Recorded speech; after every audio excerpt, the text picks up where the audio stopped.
I don't think anybody at Netflix could have seen the show before it went out. Hello and welcome back to Spectator TV for our omnibus edition, where we bring you all of the televisual content that we have produced this week in one long and very interesting episode. First up, we had Alexander Larman talking about Meghan Markle's extraordinary new Netflix show. Meghan, the Duchess of Sussex, has just released her latest Netflix reality show, the latest that is in the £80 million deal that her and Harry have with Netflix. With Love, Meghan is the name of this latest show. What did you make of it? Well, it's not very good, is it? And I mean, that's putting it mildly. What's been so interesting is I regarded the advent of With Love, Meghan rather like I regarded root canal surgery. It's one of those things that you know it's coming, you really don't want it to happen, and eventually it arrives and it's just as awful as you think it's going to be. But what's so interesting about it is that it is so much worse than we could reasonably have expected, because nobody ever thought this was going to be good television or interesting or worthwhile. But what I thought in my optimistic heart was that it was going to be mild, it was going to be harmless stuff, and it was going to be considerably easier to watch than the Harry and Meghan versus everybody else show we did a couple of years ago. It's actually worse, because the Harry and Meghan show at least had newsworthy lines, it at least had some purpose to it. Whereas this feels exactly what it is. It's something which was done clearly as a contractual obligation. And while you're watching it, you have this enormous sense of why? Why are you doing this? Why are you demeaning yourself in this fashion? Because Meghan has hired a house which is supposedly worth between £5 million and £10 million. And she's got her famous friends, except of course none of us will have heard of her famous friends, so they're not that famous friends. And she's giving all these really bizarre and quite cryptic guides on how to be the perfect hostess.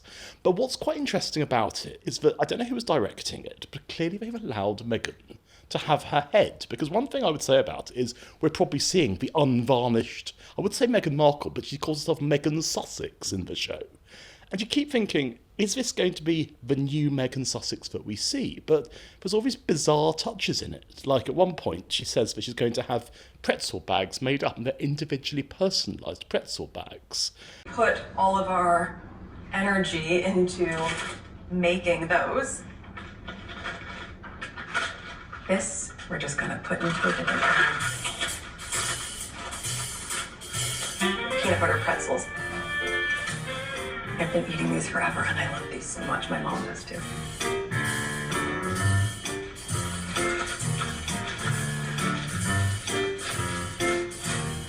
I know that Daniel loves peanut butter. I'm still going to label this. You always want to be conscious if someone has a nut allergy. And there's another moment where, in this wonderfully demeaning and high-handed way, she keeps saying, even if you have a little flat somewhere, you can still make it lovely. And it goes on and on like this. One of my favourite moments is she starts rhapsodising about radishes. And I was thinking, what does this remind me of? I realised it's Uncle Monty in With Nell and I. He was the last person to be so obsessed by radishes as Meghan Sussex. So when you say it's bad, what kind of badness are we talking here? We're talking just monumentally dull kind of badness? No, we're not. We're talking something actually beyond that. We're talking, I don't think anybody at Netflix could have seen the show before it went out. Because it's not entertainment. It's not edifying in any way. It's really, really bizarre. I mean, there's aspects of camp and aspects of silliness. I mean, at one point, Meghan declares, "My bacon brings all the boys to the yard." It's not my perfume that's bringing them all in. My bacon brings all the boys to the yard. And you just keep thinking, but why? And then Prince Harry doesn't appear till the last episode, and we're told that he's a salt fiend, and that he likes chicken and bacon and things like that. But you keep thinking, why? Why? But I suspect that it's the end of its £80 million deal with Netflix. Had it been received warmly and with any excitement, you might have seen, okay, this is the next step, this is the Meghan 2.0. But in fact, it's been absolutely torn to shreds. And what's so interesting is traditionally, the right-wing press have always had it in for Meghan, whereas the left-wing press have tried to defend her because she's a woman of colour, she's a woman, she's up against the evil patriarchal royal family. This time round, everybody is united in how bad this show is. I mean, if you look at The Guardian, they're giving it 1 star and Marina Hyde's tearing into it. When you look at Julie Burchill in The Spectator, who is also tearing into it, and you think Marina Hyde and Julie Burchill on the same side as last. Do you think there's an element to the reaction to it that is it starting to feel a bit overblown? I mean, here we are talking about it because out of a suggestion from our producers, but at a certain point, don't you think there was a lot of quite genuine anger about the Sussexes and about the decision to leave the royal family and how that was all handled? But don't you think the general viewer at this point just ceases to care at all? I mean, they're not even angry anymore, surely. They're just tired of the whole thing. And don't you think that perhaps a little bit of the press reaction we have to it, such as the Sun's front page on Tuesday, complaining about the fact that Meghan wants to call herself Meghan Sussex and yet has only ever spent 6 hours in Sussex. But aren't those sorts of front pages, aren't they trying a bit hard now? I think we've come to the end. I think for what this show is going to be, it will be the end of a Netflix deal, because I suspect we'll see in a week or so, people aren't watching it. I mean, it's an effort to watch a single episode, because each episode is 40 minutes long. And you've got to have a lot more interest in Meghan Sussex. And you nearly said. I nearly said the dread name. Yeah. But no, I suspect that because there's this big flurry, there's going to be the As Ever lifestyle and homeware brand, which is being done in conjunction with Netflix. And if I was Netflix's content officers, I'd be thinking, why? We're flocking a dead horse. Nobody cares. And it's interesting because Meghan obviously has this, I wouldn't say hit squad, that's too strong, this band of acolytes call themselves the Sussex Squad, and they're very keen, as I found out to my cost, to be quite vicious on social media to anyone who's disrespecting their goddess, their domestic goddess, I should say. But what's quite clear is they'd have to go after so many people in so many different directions who's been criticising the show. But you think, well, even this committed band of people couldn't have the time to do that. So when you say that you found this out to your cost, you're saying that they came after you? Oh yes. I was writing an article, one of the milder articles I've written for The Spectator, in fact, and I was pilloried with personal abuse, pictures of my wife and child being distributed all over social media. And of course, these are the kinder, gentler people. And one of them actually said to me, "We're not going to stop until you leave her alone." I was thinking, we could be here a while. As you say, this is coming to the end of the £80 million deal with Netflix. There's been sources speaking to the press saying that now Harry and Meghan are on borrowed time with Netflix. Is this their last shot, really? Yes, I think that's a nice, simple answer to that. I can't see that any other broadcaster is going to look at this, because essentially the Oprah interview was, if you like, the high watermark. It was the point at which people actually were interested. It was a point at which the stories genuinely were revelatory. I mean, now we're just watching the same thing, same old thing, several years on. There's nothing left to say. And I don't know. I mean, what you could potentially do is you could potentially have a situation as with his Baldwins, where you have a Meghan and Harry docu-soap where you follow them in their life in Montecito. I could see that happening, but that's a tacky step too far. But on the other hand, I mean, I am beginning to feel sorry for Meghan, if you can believe it. Yeah, I mean, if even you're saying that, Alexander, then we really have entered a new reality. Where does this leave them financially, though? Because, I mean, without things like the Netflix money, they obviously have a very lavish lifestyle. Viewers may remember that during those Megxit years there was a lot of talk in terms of finances when it came to personal security. I mean, all that stuff is very expensive. So what options now are left open to them, really? Well, I mean, I can't imagine they're going to be high and dry, because Harry will always be a member of the royal family, despite the fact that he's exiled to Montecito. And given that Donald Trump has very magnanimously said that he will not be sending him back to Britain, it's interesting, isn't it? Because Trump obviously has been very keen to say all these other people must leave his country, but not Prince Harry. So that's quite amusing. But they will always have a cachet. They will always have a celebrity cachet, whatever happens. But I do feel there is a possibility it's going to end up like the Duke of Windsor and Wallace Simpson, who are people who essentially sung for their supper for decades after the abdication crisis in 1936. And Meghan obviously is going to write a memoir. I mean, we can see this. I don't know when she's going to write the memoir, but she will do it. And then maybe Harry will have another memoir. But you can see they've shot their respective bolts. And this is interesting because this is a Meghan project. This is not a Harry project or a Harry and Meghan project. This is on her. And what I think Netflix were hoping was that she would prove to be box office, because Harry often comes across as quite angry, a bit intellectually limited, not so much the person that you would want to have front and centre of your shows, whereas she's much more intelligent than he is. But the thing is, you're looking at this programme and you're thinking, what are you thinking? I mean, why have you done this? And the answer is, you've done this because of a contractual obligation with Netflix, and you're hoping to launch your lifestyle brand off the back of it. But what we're going to see quite soon is, does anyone really care? And I think the answer is no, not now. I think that moment's passed. Finally, moving away from Harry and Meghan into the wider royal family, this week has been, I think, a rather strong showcase of the diplomatic power of the king when it comes to Britain's relationships with allies around the world.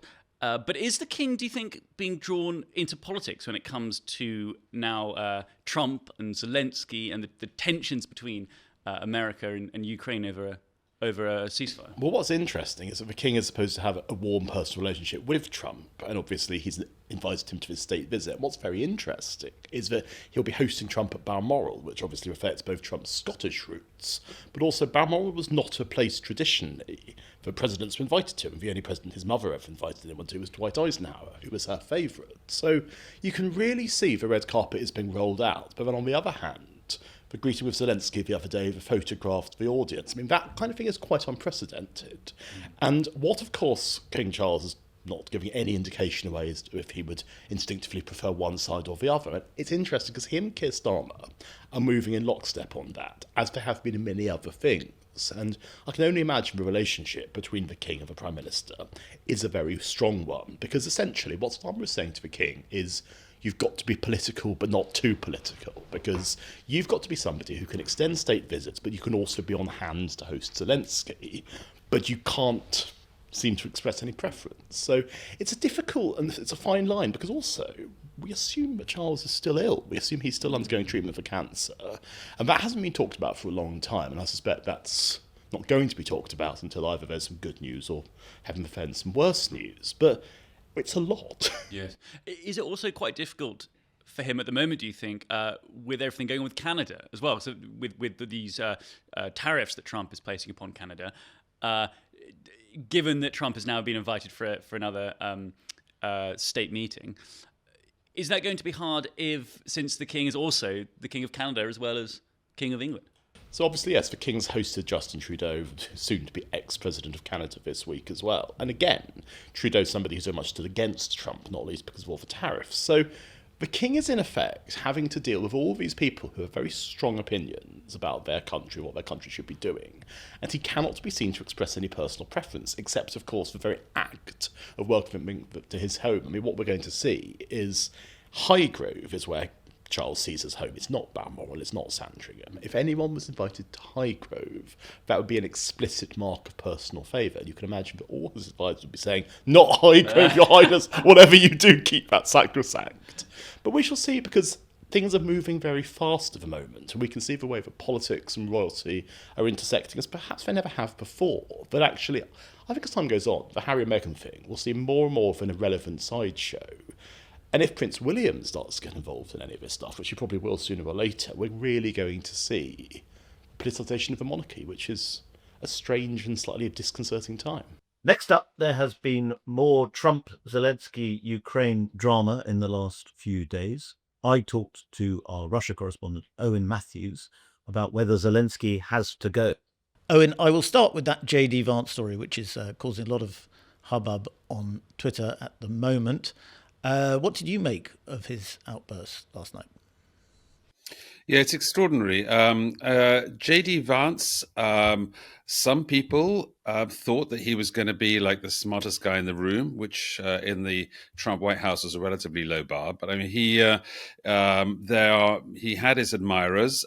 He certainly is not a dumb guy, but his diplomacy by insult seems to indicate very clearly that he has no judgment whatsoever. And it is also, I think, a very clear indicator of poor character that JD Vance did actually was a very trenchant critic of Donald Trump some years ago, and right up until a year ago, when he actually became sycophant in chief.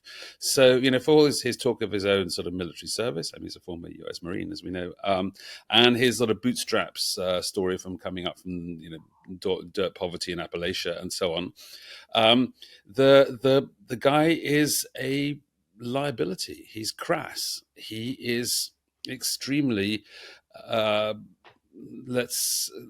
think the most charitable way I would describe him as is grossly diplomatic and impolitic, and certainly and borderline out of control, to be honest.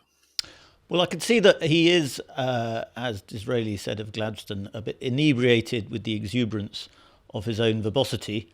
But don't we also have to confront the fact that on the basic point, he is right? If you take the random country sentence out of his quote, what he was saying is that for Ukraine to sign the deal and establish an economic security relationship with the United States would be better than the current very contingent European plan to put troops in Ukraine, which we don't know whether Russia will accept that. We think probably they won't. And does Europe really have the ability to do that anyway? Yeah, I think I strongly concur. Is that actually, if you take out the gratuitous insults, actually Vance is kind of right on more or less every point. He was, that awful, humiliating confrontation with Zelensky. Zelensky was in the Oval Office. He was told he didn't have any cards, and he's acting macho because of U.S. help. Both of those things are true. I'm sorry, but it actually happens to be the case. And similarly, Vance is also, as you correctly suggest, completely on the money when he says, that actually it's the US that needs to backstop all of this. The Europeans themselves are saying they should backstop this. And of course, the one thing that Vance didn't really, the one thing that supports Vance's words are the Europeans themselves, because the Europeans, despite all that sort of show of unity and the big words from Kaja Kallas about new leadership of the free world and so on, what was the point of the Lancaster House meeting? It was to prepare a peace plan, not to take to Putin, but to take to Washington. They're like literally second fiddle to Washington still, diplomatically, and they themselves admit it. So unfortunately, so Vance's problem is that he's undiplomatic, but at the same time, he's actually correct on most of the things he says. Isn't the real question here that sort of doesn't really get articulated very well, I think, in most media commentary, is a difference of opinion between the Trump administration and European leaders on the nature of Vladimir Putin's Russia. America doesn't think that Putin is a Hitler-like figure who wants to take over the rest of Europe, and most European leaders, they may not think that necessarily, but they certainly talk as though they think that. Yes, I think it's true that, there's three basic truths which the U.S. administration takes as the basis of its approach to Russia. One of them is that whoever the deal over Ukraine, for whatever Biden may have said, no deals over the head of Kiev, any deal for a ceasefire is going to be done between Washington and the Kremlin directly. That's basically a given. We may not like it. We may decry that as the end of the rules-based international order. We may say that that's a sort of, Peace of Westphalia type sort of great power carve-up. Whatever we might call it, that's just the truth. That's how it's going to happen. The second basic premise is that the war cannot continue if America ceases supporting Ukraine massively with military aid. I think that's also in practical terms true. Europe can in fact has paid more money, but in terms of actually just delivering equipment, Europe doesn't have that capability, even though it may now suddenly have a newfound desire to do it. And the third thing is that actually, ultimately, Europe does not speak with one voice. Who do I call when I call Europe, as was it Henry Kissinger famously said. But the point is that there's strong dissent even inside the allegedly united European front, and that includes the Poles, who have said that they're not going to provide troops on the ground. There are the Hungarians, obviously, who actually, Orban very strongly condemned the European decision to continue the war, and so on. So those three things: lack of European unity, the actual defense weakness of Europe and their inability to support Ukraine, and the fact that Trump and Putin are the ones that are going to end the war, are the bottom line of American policy. And in all those things, we might not like it, but unfortunately they are just practically true. And is another factor here that this administration, unlike Trump's first administration in many ways, understands the limits of American power. And you mentioned JD Vance's military experience. You also have a Defense Secretary, Pete Hegseth, who served in Iraq. You have Tulsi Gabbard, Director of Intelligence, who also served in Iraq. But those three all served in lower combat roles than the people who are making military decisions in the first Trump administration. So they have learnt the hard way the limits of American power, and therefore they have a more realistic sense, some might say, of how that power can be applied. Yes, it is significant that they've all served in junior capacities. The one person who hasn't served, famously, of course, is Donald Trump himself. But the point about the experience of anyone who served in the American military, or in fact anyone who is American over the last generation, is that in fact none of those wars went very well. And that great sort of neoliberal project of the sort of Great War on Terror and draining the swamp and all those the great ideological battles over the righteous war that brought us Afghanistan, that brought us Iraq, actually completely failed. They didn't bring us Afghanistan. They didn't bring us democracy in the Middle East. Very, very far from it. Instead, they brought us ISIS. They brought us, they encouraged the Arab Spring, which brought us, a military dictatorship in Egypt and total collapse of Libya and so on. It was a complete disaster area. And it's very, very hard to point to any kind of positive outcome, either for the countries or for America itself, of that, $1 trillion+ that was spent on the Great War on Terror. So I think it's entirely appropriate that that generation, which is the people surrounding the Trump, are of a generation to seriously question the limits of American power. Or even, I wouldn't even quite put it in the way of as a limit of American power. I think America has enormous power to wage war. What America was doing was not waging war. It was trying to bring regime change and reform parts of the world after winning a war. So it's the American power is still absolutely fine. They still have, a dozen battle groups. They still got the world's second largest nuclear arsenal. In functional terms, I'm sure the largest functional nuclear arsenal. They can project power to a far greater degree than any other nation in the world. So the hard power, yes. The soft power, the changing regimes stuff, the building nations and funding democracy around the world, it's not working. It hasn't worked, and America has just acknowledged that limitation.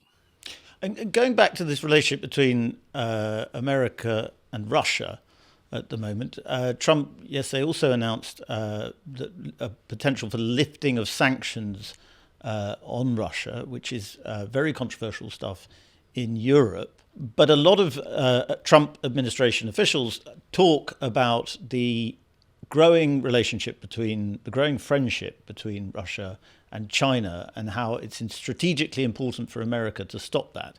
And so that, therefore, if that means saying nice things occasionally about Vladimir Putin or doing things he might approve of, they're quite willing to do that. From a Russian point of view, how close is the relationship with China, and how much has it grown closer as a result of the Ukraine war? Well, it's the Ukraine war and the collapse of Western markets have essentially turned Russia into an economic vassal of China. But it's not really the case the other way around. I mean, even after a near sort of doubling of mutual trade, I think it's well over now 200 billion between Russia and China. Russia remains China's 12th or 13th largest trading partner with and 200 billion versus 1.5 trillion, which is the amount of business they do with the EU and the US. So I think it's really important not to think of this diplomacy, like a risk game, where Russia just seems to be incredibly big and powerful, and actually, and I suspect that's that is the way that some people of Trump's generation and still see it, as this sort of terrible bugbear, because actually Russia has less than 2% of the world's population, has less than 2% of the world's economy. To be honest, I mean, it's and there are various ways that you can calculate it, but just for dollar for dollar terms, not in purchasing power parity terms, it's something like, it's akin to South Korea and Australia. It's really very, very small country. The one thing it has is a seat on the Security Council, and it has a massive arsenal of nuclear weapons. And even its supposedly fantastic army, which everyone simultaneously in Europe predicts will imminently collapse if the Ukrainians keep fighting, but also might then progress and take Helsinki and Warsaw. It's like Schrodinger's army. It's like simultaneously the most terrifying and the most pathetic army in the world. But currently, the fact of the matter is that, as Zelensky himself joked, NATO has not shown up to this fight, really. It's just the Ukrainians beat the Russian army in the field. The Ukrainians did it.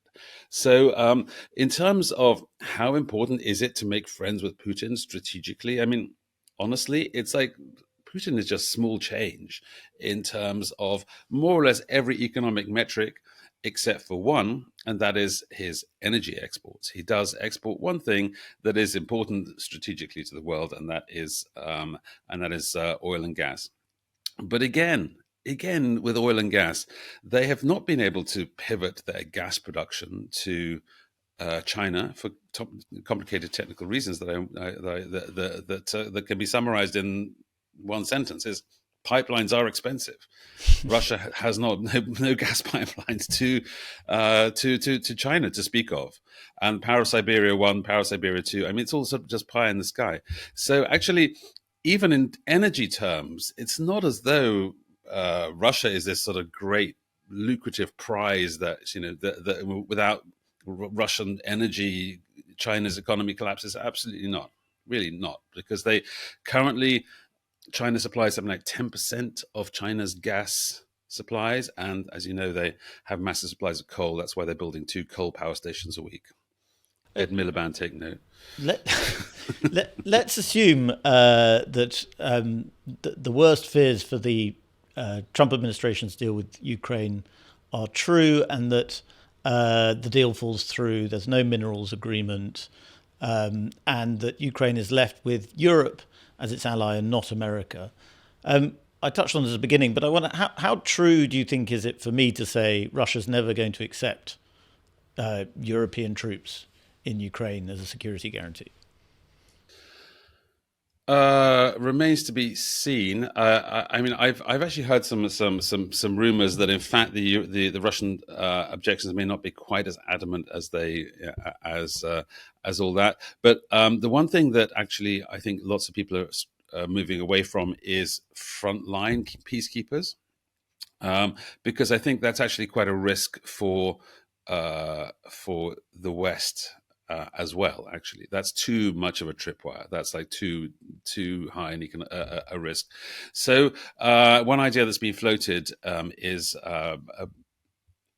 several battalions armed, in Strikers, which are large infantry fighting vehicles, like sort of mobile, and they have a mobility of 1,000 kilometers a day. So even if you station them on the western border of Ukraine, they can just in a few hours be on the front lines, or you can station them in Poland on the Polish side of the border as a sort of rapid reaction force. That's also a possibility. Actually, the real elephant in the room is not the European troops on the ground, although that is a one important symbolic element. The practical thing that will actually keep Ukraine safe is a missile system called THAAD. That's Terminal High Altitude Area Defense. And basically what it does is that it collects the Patriot batteries that Ukraine already has, combines it with a seaborne system called Aegis, and basically it's an Iron Dome for Ukraine. I mean, that's actually a really practical thing that the United States could do. It's very expensive. Technology is very expensive, very sensitive. So far, Washington hasn't done it, but it is a practical thing that they can do to protect Kiev against and Ukraine against Russian future attack, is providing THAAD. But that's just one of the elements. The bottom line that we have to remember is that unfortunately, neither the Ukrainians nor even America have come up with a way of forcing Putin to do anything. There is no compellence strategy as yet.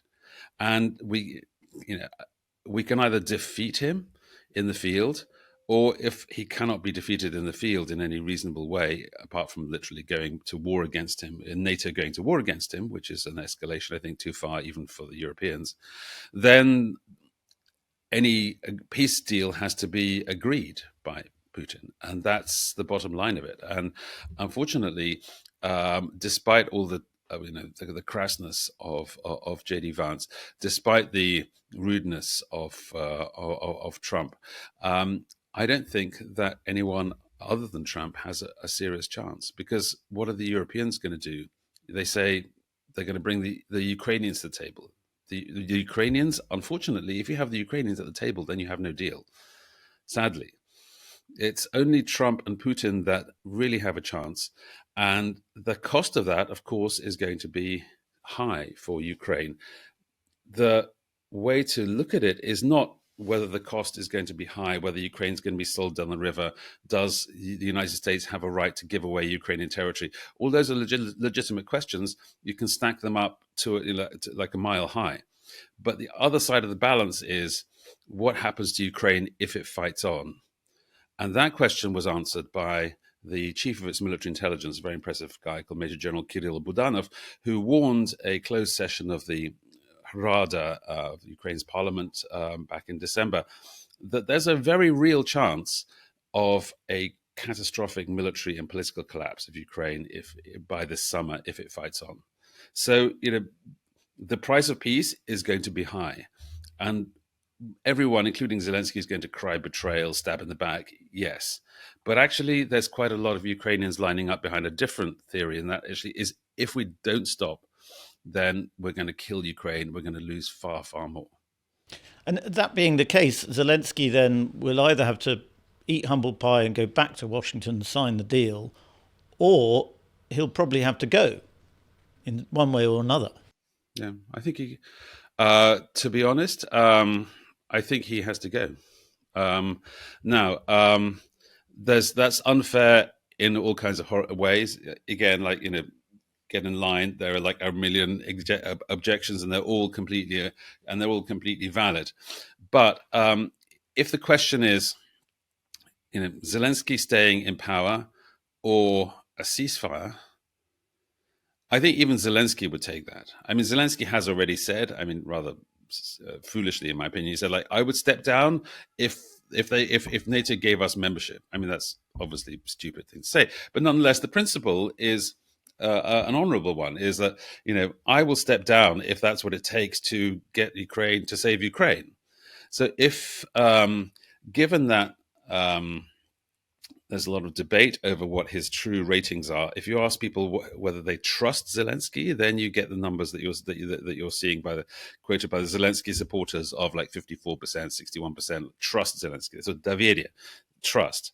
If you ask them, will they re-elect Zelensky, as the Kiev Institute of Economics did at the end of November, so it's slightly out of date, but nonetheless, in November, only 16% of respondents said that they would re-elect Zelensky. So there's a big debate over whether he would actually get back into power.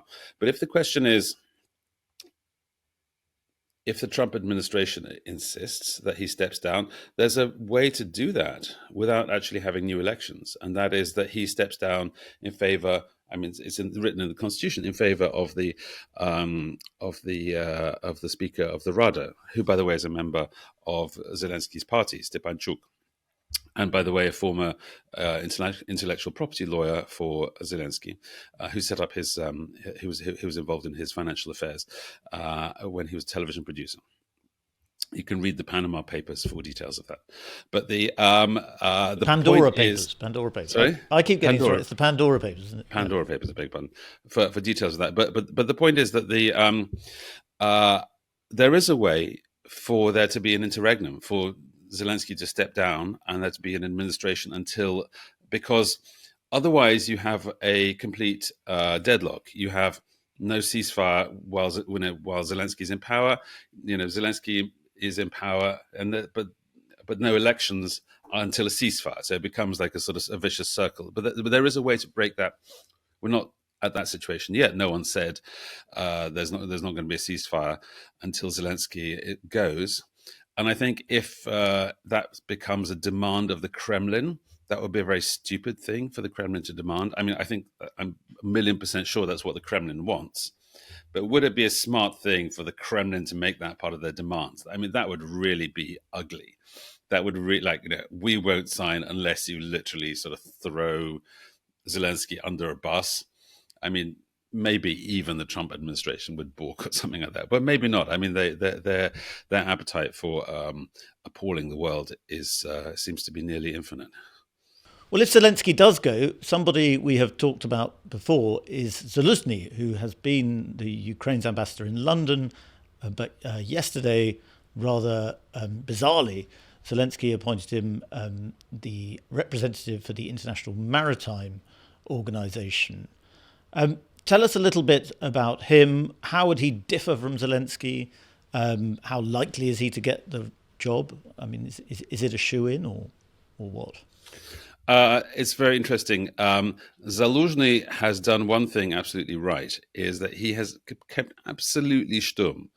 Because I've been ringing around and WhatsApping every single person I know in Kiev, asking what's up with Zelensky? Like any movement? Is any organization? Has he says anything? Like who's lining up behind him? Who's not? Absolutely no thing. Silence.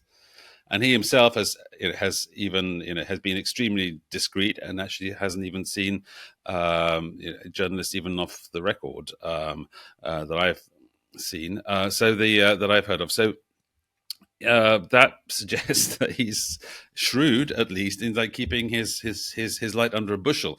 As to whether he's a shoo-in,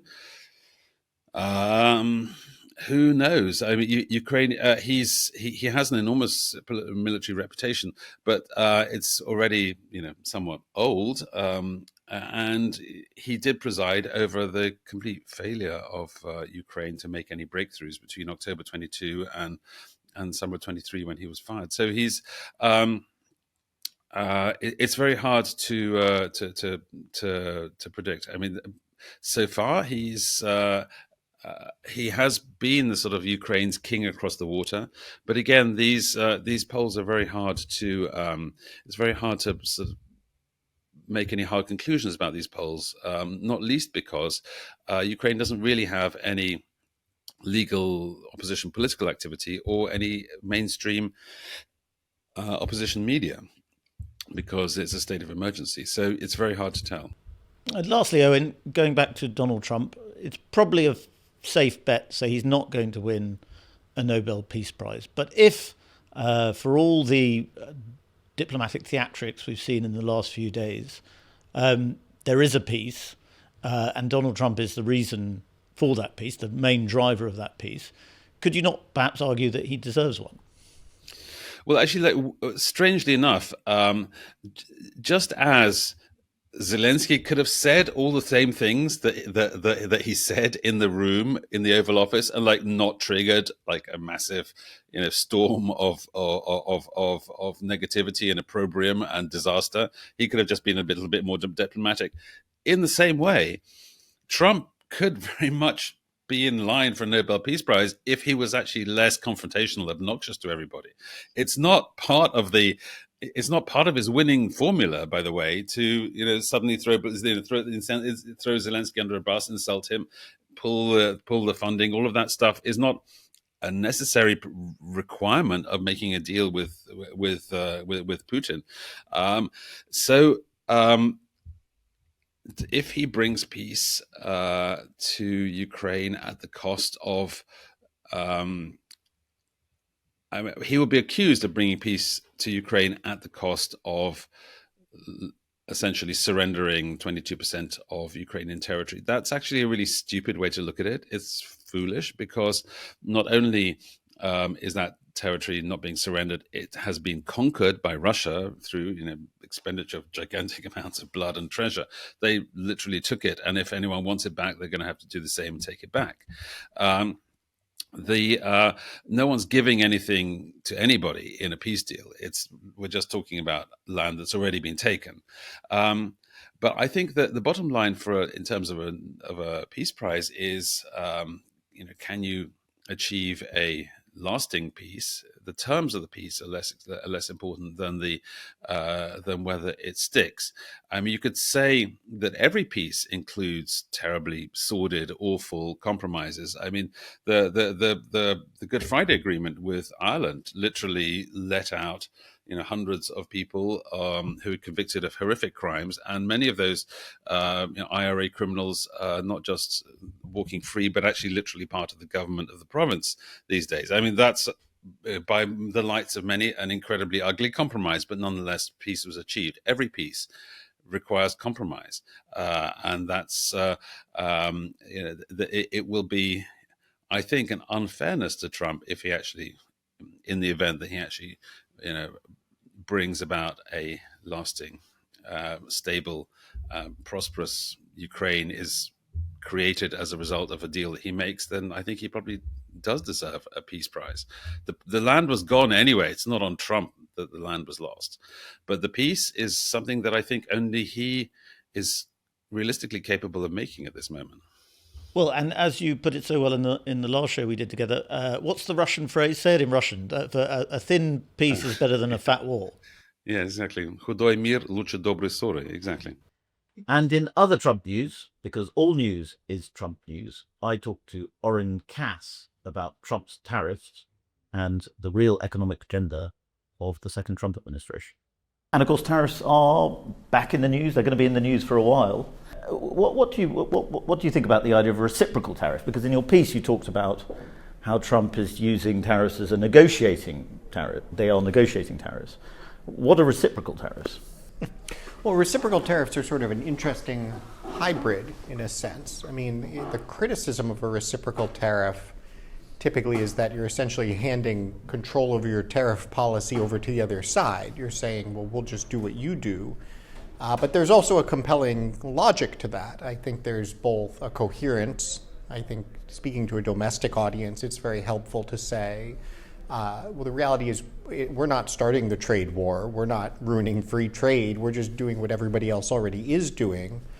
And to the extent that what you actually aspire to is to have freer trade, especially among Western democracies, then the incentives of a reciprocal tariff can make a lot of sense. You're essentially communicating to the world, we would prefer freer trade, but we are no longer going to accept this situation where America just turns the other cheek.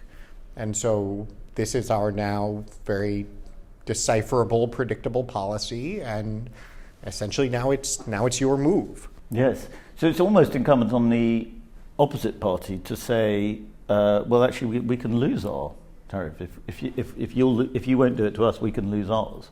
Yes, that's right. And in a sense, I think it also calls the bluff, particularly of the Europeans who, enjoy showing up at all of these conferences and, looking down their noses at Donald Trump, who's breaking the wonderful liberal world order.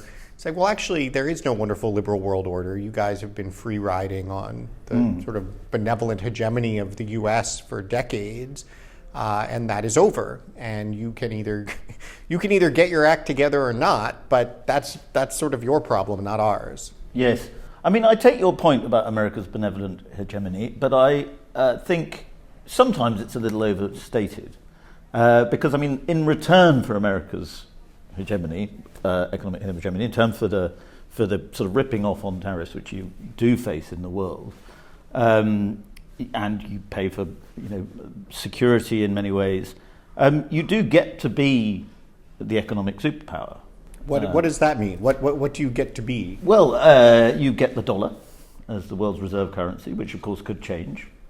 You get to dominate in Britain. You get to dominate our markets very much. I mean, it's good for us in some ways, but American companies dominate the city. American companies dominate most of our retail sector. If you go to a supermarket, you buy products, there's a high likelihood they come from America. I mean, just in terms of Britain, just thinking in terms of Britain, I mean, it's not entirely that America has been sort of, slaving away for our welfare.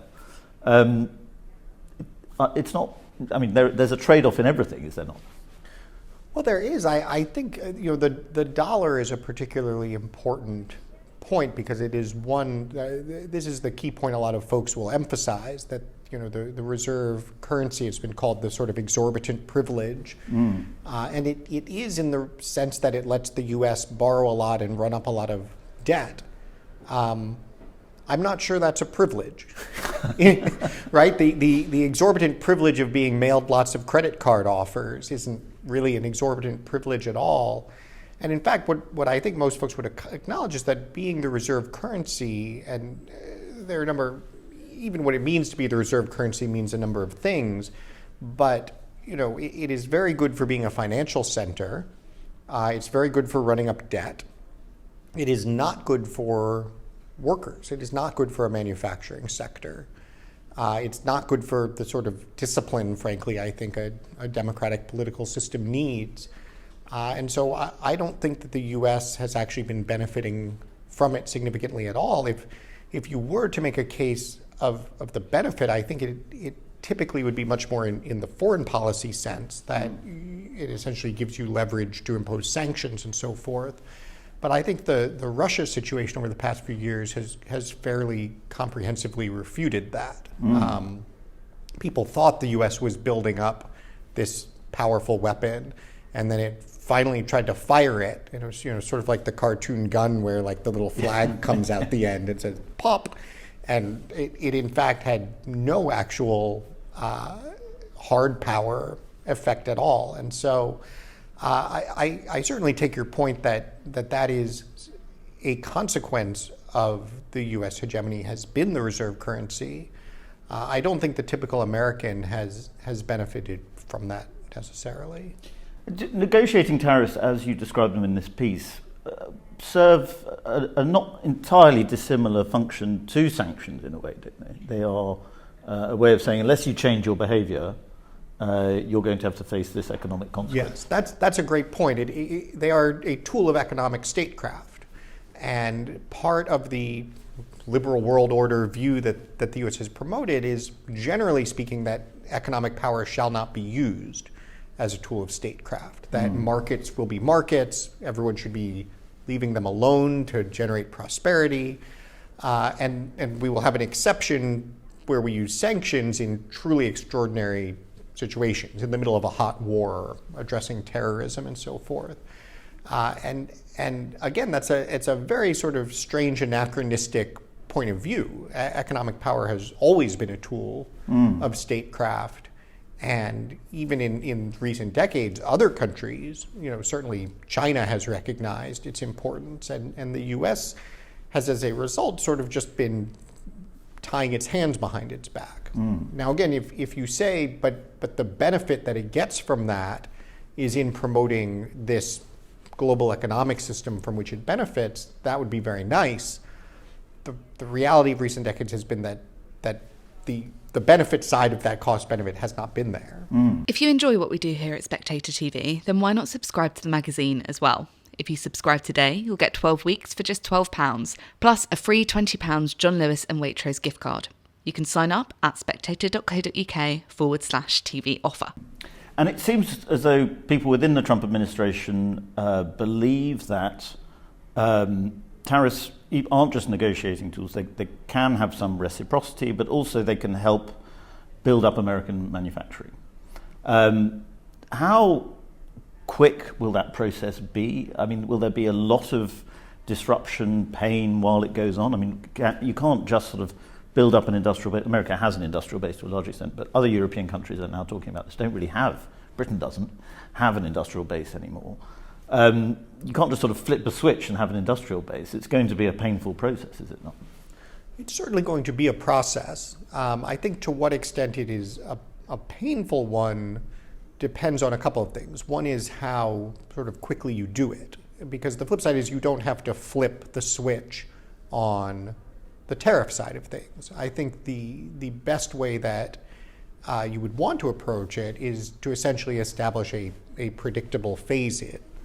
And it's important to notice that contrasts exactly with the negotiating tariff framework, right? If you're using a tariff as leverage, it would make very little sense to say, we want you to do X, and if you don't, then gradually over the next 5 years, we will begin to phase this thing in. You're trying to, in a sense, maximize pain for the other side, even if there's the potential for pain on your side as well. When you're talking about economic tariffs, an actual kind of new steady state for rebalancing the global economy and for promoting reindustrialization in the US, then the predictable phase-in is actually ideal, because the heart of what you're actually trying to do is change investment behavior. You want more capital investment in the US in domestic production, and that requires predictability. That does take time. But I think the flip side is it doesn't actually take that much time. We are talking about a sort of 3 to 5 year period, not a 30-year period. And the two ways you can see that, the sort of proof of this is, first of all, if you look at how quickly the deindustrialization happened after China was welcomed to the WTO, you go back and look at that U.S. manufacturing employment chart. It falls off a cliff. That only could happen because someone was scaling something else up just as quickly.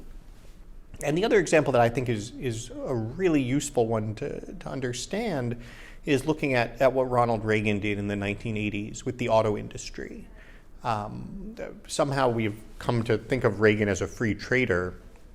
He wasn't. He liked the idea of free trade and wanted to promote it, but he was also a realist. And in fact, when he left office, the Cato Institute, which is the very libertarian think tank in the U.S., he called Reagan the worst protectionist since Herbert Hoover, because vis-a-vis Japan, which was the sort of abuser of the global trading system at the time, he took very harsh protectionist action. And the biggest one was in the early 1980s when Japanese vehicles were flooding the U.S. market. The U.S. and Japan just negotiated an absolute quota, not even a tariff, more extreme than that. Just the number of vehicles coming into the U.S. shall not grow any longer. Now, was there a price effect initially? Yes. The best estimates are that a cost of a Japanese vehicle went up 5 to 10% in the U.S. Initially. But what also happened is that every Japanese automaker opened up assembly plants in the U.S. South. And within a few years, all of that extra production was occurring domestically. What then followed was the entire supply chains behind that. Eventually, the Toyota Camry actually became the most American car on the road. There was more U.S. content in a Camry than in any other vehicle, including not foreign vehicle, more than in a Ford, more than in a Chevy. And within a few years, you didn't even need the quota anymore. Once the Japanese automakers had actually committed to the investments in the U.S., it turned out the U.S. was a perfectly viable place to make cars. And I think that is the sort of bigger picture point that people, there's a classic example, someone was saying, oh, well, if we put a tariff on Chinese toasters, how much would it cost to make a toaster in America? It's like $300. It's like, well, that's ridiculous. Like, well, yes, if you spend 30 years not making toasters in America and then turn around and say, okay, make one tomorrow, you're obviously not going to be able to do it. How much would it cost to actually make a toaster in the US with modern technology after you had invested in doing it here? There isn't really any reason to believe it is significantly more expensive to be producing things in the US if you actually have a policy structure that makes that something that we actually care about. Libertarians do seem to be obsessed with toasters. It's an ongoing theme in libertarian rhetoric.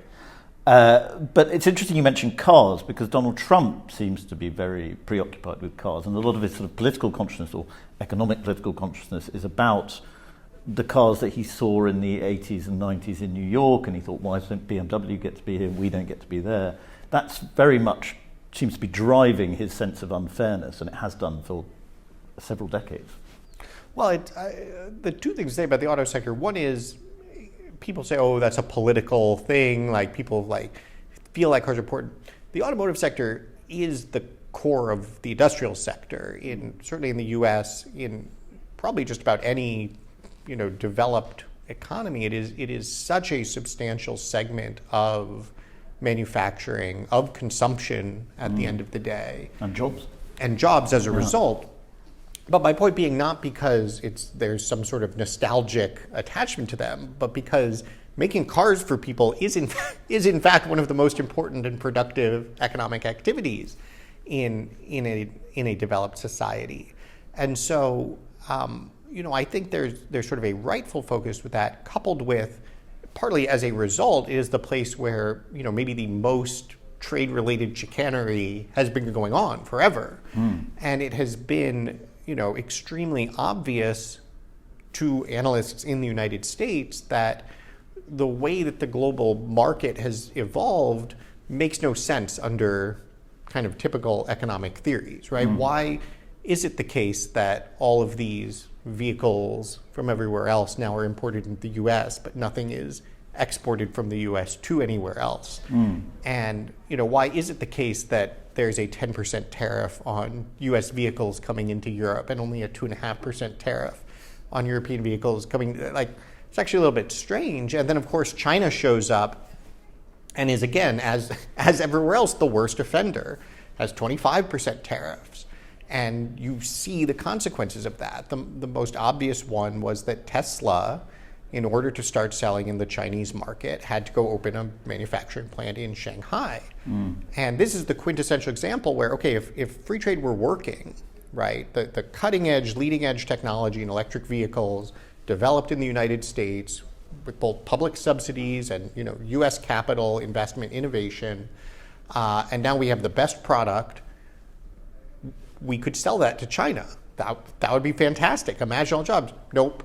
No, you can't. You have to go set up the factory in China. What happens once you do that? Well, two things. First of all, the Chinese government pays you to do it, makes it the best place to build your cars. Pretty soon it's Tesla's biggest manufacturing facility. By some estimates, the majority of all Teslas worldwide. And then all of the Chinese engineers who you train in your Tesla factory leave to build up Chinese EV manufacturers who then eat Tesla's lunch in China. And so within about 5 years, you then have Elon Musk saying, actually, we can't even compete with these Chinese EV companies, and they're going to sort of eat everybody's lunch, and now the US market is going to need protection. And so that is the lived reality of the US hands behind the back model of free trade, and it's the one that the US is not going to tolerate anymore. And you would put, obviously there's no particular moment, but you would put China joining the World Trade Organization as the sort of moment where the scales became very unbalanced against America. I think that's right. I mean, it's important to... Was it 93, 94? So China, WTO was 2000. And so you really had this decade when the Cold War ended. You had NAFTA, you had WTO, and you had then welcoming China into the WTO. Right. So Clinton is the villain. In a sense, although it's important to keep in mind that obviously Republicans were fully supportive of and egging him on. I mean, you go back to the 2000 election, Bush v. Gore, sort of a contest to see who was most excited about promoting free trade and embracing China the fastest. This was an entirely bipartisan project, and I think that speaks to what was this very peculiar era after the Cold War in the United States, where we did just sort of, some people call it kind of the end of history, or I think more appropriately, the holiday from history. It was, to some sense, give them credit for their optimism and what was a coherent theory of what they wanted to accomplish. It's just important to recognize that it failed, and that with China as an example, the main case for welcoming China to WTO was that as a result of doing that, they would liberalize, they would democratize, they would embrace free markets. If you had known what you know now, that it was going to be the opposite, if you could go back to 2000 and tell somebody what the China of 2025 looks like, it's extremely hard to imagine someone saying, well, like, let's go for it. Yeah. This is a good idea. This is what we should do. And so the question is now, how do we correct course? And you have a lot of people who have committed their careers to promoting this at this point. You certainly have a lot of businesses that have committed their business model and their profits to promoting it. So there's plenty of resistance to correcting course. But as an intellectual matter, it's just, we have to grapple with the fact that the case for what we are doing no longer exists based on the experience we've actually had. You mentioned the engineers there in China. I'd like to ask you a little bit about how, as we moved into this new technological age with AI, probably low-skilled jobs being deleted on a large scale, the argument for China as the world's factory was always masses of labour, masses of human capital. But China also is capable of producing very high-level human capital at a very large scale, probably not something America's able to match. So if America's going to reindustrialize on a big scale, there's going to be this big debate about visas that we've already seen a little bit of. Is that going to be, in the way you'd like the world to go, is that going to be one of the great tension points? Is where does America get where does it get its engineers from? I mean, if your education system is not able to produce enough engineers, you need presumably better education, but that's going to take time too. Well, I think part of what the sort of visa debate or the immigration debate has conflated is two very different types of human capital or meanings of engineer in a sense. I think there's still very high levels of widespread support across the political system, with Americans generally, for wanting to still be a place that attracts the best and the brightest. That genuinely the top folks who are advancing breakthroughs, building companies, and so forth, bring an enormous amount of value to the United States. The problem is that our immigration system, including our visa system, does not focus on that. The typical, quote, high-skilled visa for a, quote, engineer goes to a sort of entry-level worker paid below the median wage for somebody in one of the tech sectors, and is mainly a tool used either to hold down wages or to facilitate outsourcing to other countries. And so this was the funny thing when this debate blew up in the US, it almost instantly resolved itself in technical terms. There was nobody really willing to defend the system as it works today, but besides the tech companies, I suppose. And conversely, there was almost nobody who was saying, we don't want top AI talent or anything like that. So I don't think that's actually the sort of obstacle or the tension.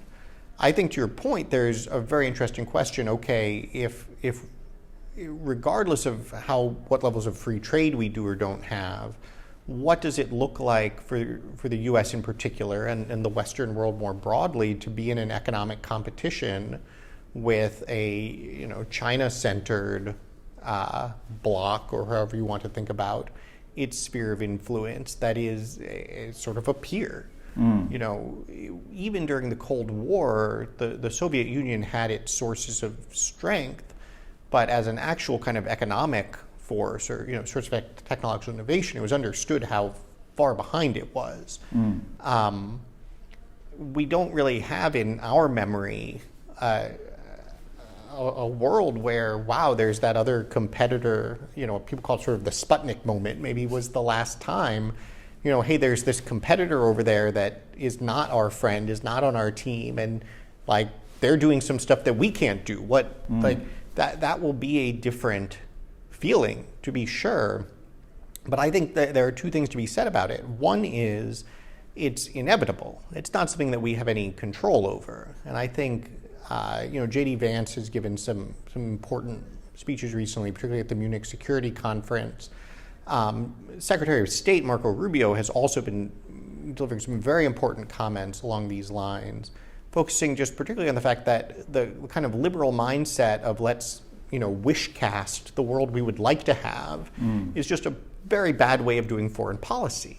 The important point is to start from the world that we do have and accept what we actually do and do not have the power to influence or shape. Short of the kinds of measures that we should not take and probably would not work anyway, we can't prevent China from developing, growing, achieving its own technological expertise. We can certainly stop helping it along. That would be a good place to start. But China is going to be a superpower and technological force in its own right. And we need a foreign policy and an economic model and a security posture that accepts and responds to not that just remains in denial that it is going to be something that happens. I suppose the Clinton era hope with China was that it would liberalise and it would become a more fair partner in trade over time. That doesn't seem to have happened. But what you're talking about, if we're going to not indulge in wishful thinking, what we're looking at is a Cold War that is going to become less cold as these two blocs struggle for world domination. Well, I don't know that it will become less cold, and I also don't know that they necessarily have to struggle for world domination, right? One driving factor in the first Cold War was that the sort of Leninist, Stalinist communism of the Soviet Union was explicitly striving for world domination. And you can find facets of that thinking in Mao, in Xi's comments about China. But I think there's also a world we could envision moving toward where you do have different powerful nations that respect each other's spheres of influence to some extent. I think that the U.S. obviously has significant interests in Asia. It has allies like Japan and India that will ensure that it plays a role there, and that ideally China doesn't kind of assert hegemony there. But that doesn't necessarily mean that you have to have a China that sees it as it's in its interest or pursues the interest of sort of trying to pick some global fight on an expansionist model, particularly if the U.S. signals that it's not going to prevent China from asserting its legitimate prerogatives. So, we always struggle, I think, to envision models of global relations beyond like the current one or maybe the one right before it. But in world history more broadly, and looking forward to a very different, globalized world where everyone is in contact with each other, I think we need statesmen who are going to figure out what a plausible, sustainable model is and build toward it, not either try to return to some specific past one or cling to the current failed one. Next up, the former Australian Prime Minister Tony Abbott talked to us about how to save the liberal world order. I have a list of the world's problems in front of me. I'm confident we can solve them in 30 minutes. I want to start with the erosion of free speech across the West. We are used to seeing the illiberal left now crack down on free speech in this day and age. What concerns me is that I'm not seeing as much of a pushback as I would like on the right. If you look in Australia at the moment, the coalition went along with hate speech legislation. They've gone along with the limitations to speech online. A lot of the free speech problems in the UK started with the previous Conservative government. Has the right given up on free speech? I think the so-called right has been less diligent in defending free speech than it should have been. But no, it is an absolutely core value of Western civilization. I mean, the whole essence of Western civilization is this restless curiosity, this constant desire to be better, this instinct that we are imperfect, this restless instinct that we are imperfect and need to improve. But you can only do that if people can speak their mind, and then others can speak their mind in response, and then when you give each a fair hearing, you're then able to come to a better position yourself. So free speech is not just central to Western civilization, it's critical to human progress. So of course we've got to fight for free speech. So what would you say to someone, or what would you say to Peter Dutton, who has gone along with hate speech legislation in Australia? What would you say to Kemi Badenoch, who I don't think is pushing back against looming blasphemy laws in the United Kingdom in the way that she should be? Well, it's not just up to them. One of the brief presentations we had from the ARC conference earlier was from Toby Young, who, as you know, has started the Free Speech Union. And Toby Young has enabled people who have been unfairly persecuted by the British state under various forms of illiberal law to fight back and win. So it's not just up to politicians to change bad laws, it's also up to citizens to resist bad laws. And thanks to people like Toby Young and the Free Speech Union, citizens are now better placed to resist bad laws. Now, I'm not saying that we should willy-nilly break the law, but if in the exercise of what would otherwise be a reasonable right, you transgress some canon of political correctness and are subject to an unjustifiably draconian penalty, well, then you deserve the best possible defence, and that's exactly what, thanks to the Free Speech Union, some of these people in Britain have had. But to get back to the politicians, the online world is a Wild West, and the Wild West always needed a bit of law and order. I don't believe in censoring the internet, but I do think that if big tech were regarded as a publisher and had to take responsibility for what appears as opposed to a platform, then I think we would have in the same way that the London Times or indeed the Spectator has to take responsibility for what appears under the masthead, I think we would then find the situation somewhat improved. And just as if you look at the British media situation, all sorts of views can get themselves out there into the marketplace of ideas through one masthead or another. We could end up replicating that online. I want to take what you said about Toby Young as a segue. One case that the Free Speech Union may be taking on in the UK is the case of a man who is now being prosecuted for burning a Quran in Manchester. It reflects growing unease with parts of the Islamic community in the United Kingdom. We have seen attacks in Germany. We've seen, obviously, the cases of two nurses in Australia making very vile anti-Semitic comments. Is Islam incompatible with a Western liberal democracy? Well, any creed that believes in death to the infidel is incompatible with a liberal pluralist society. So the problem is not Islam as such.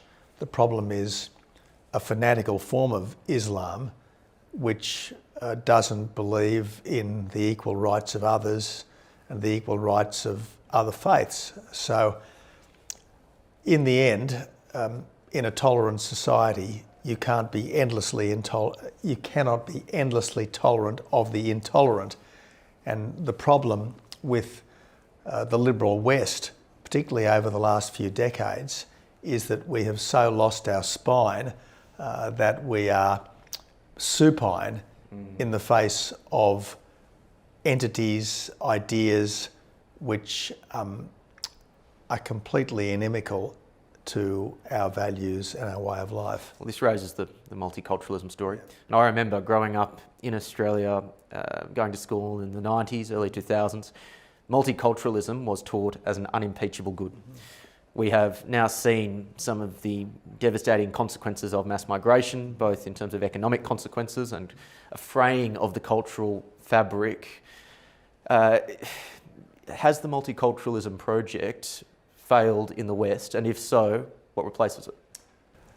Multi-ethnic societies can succeed. Multicultural societies, particularly if there's a doctrine of multiculturalism, have got huge problems.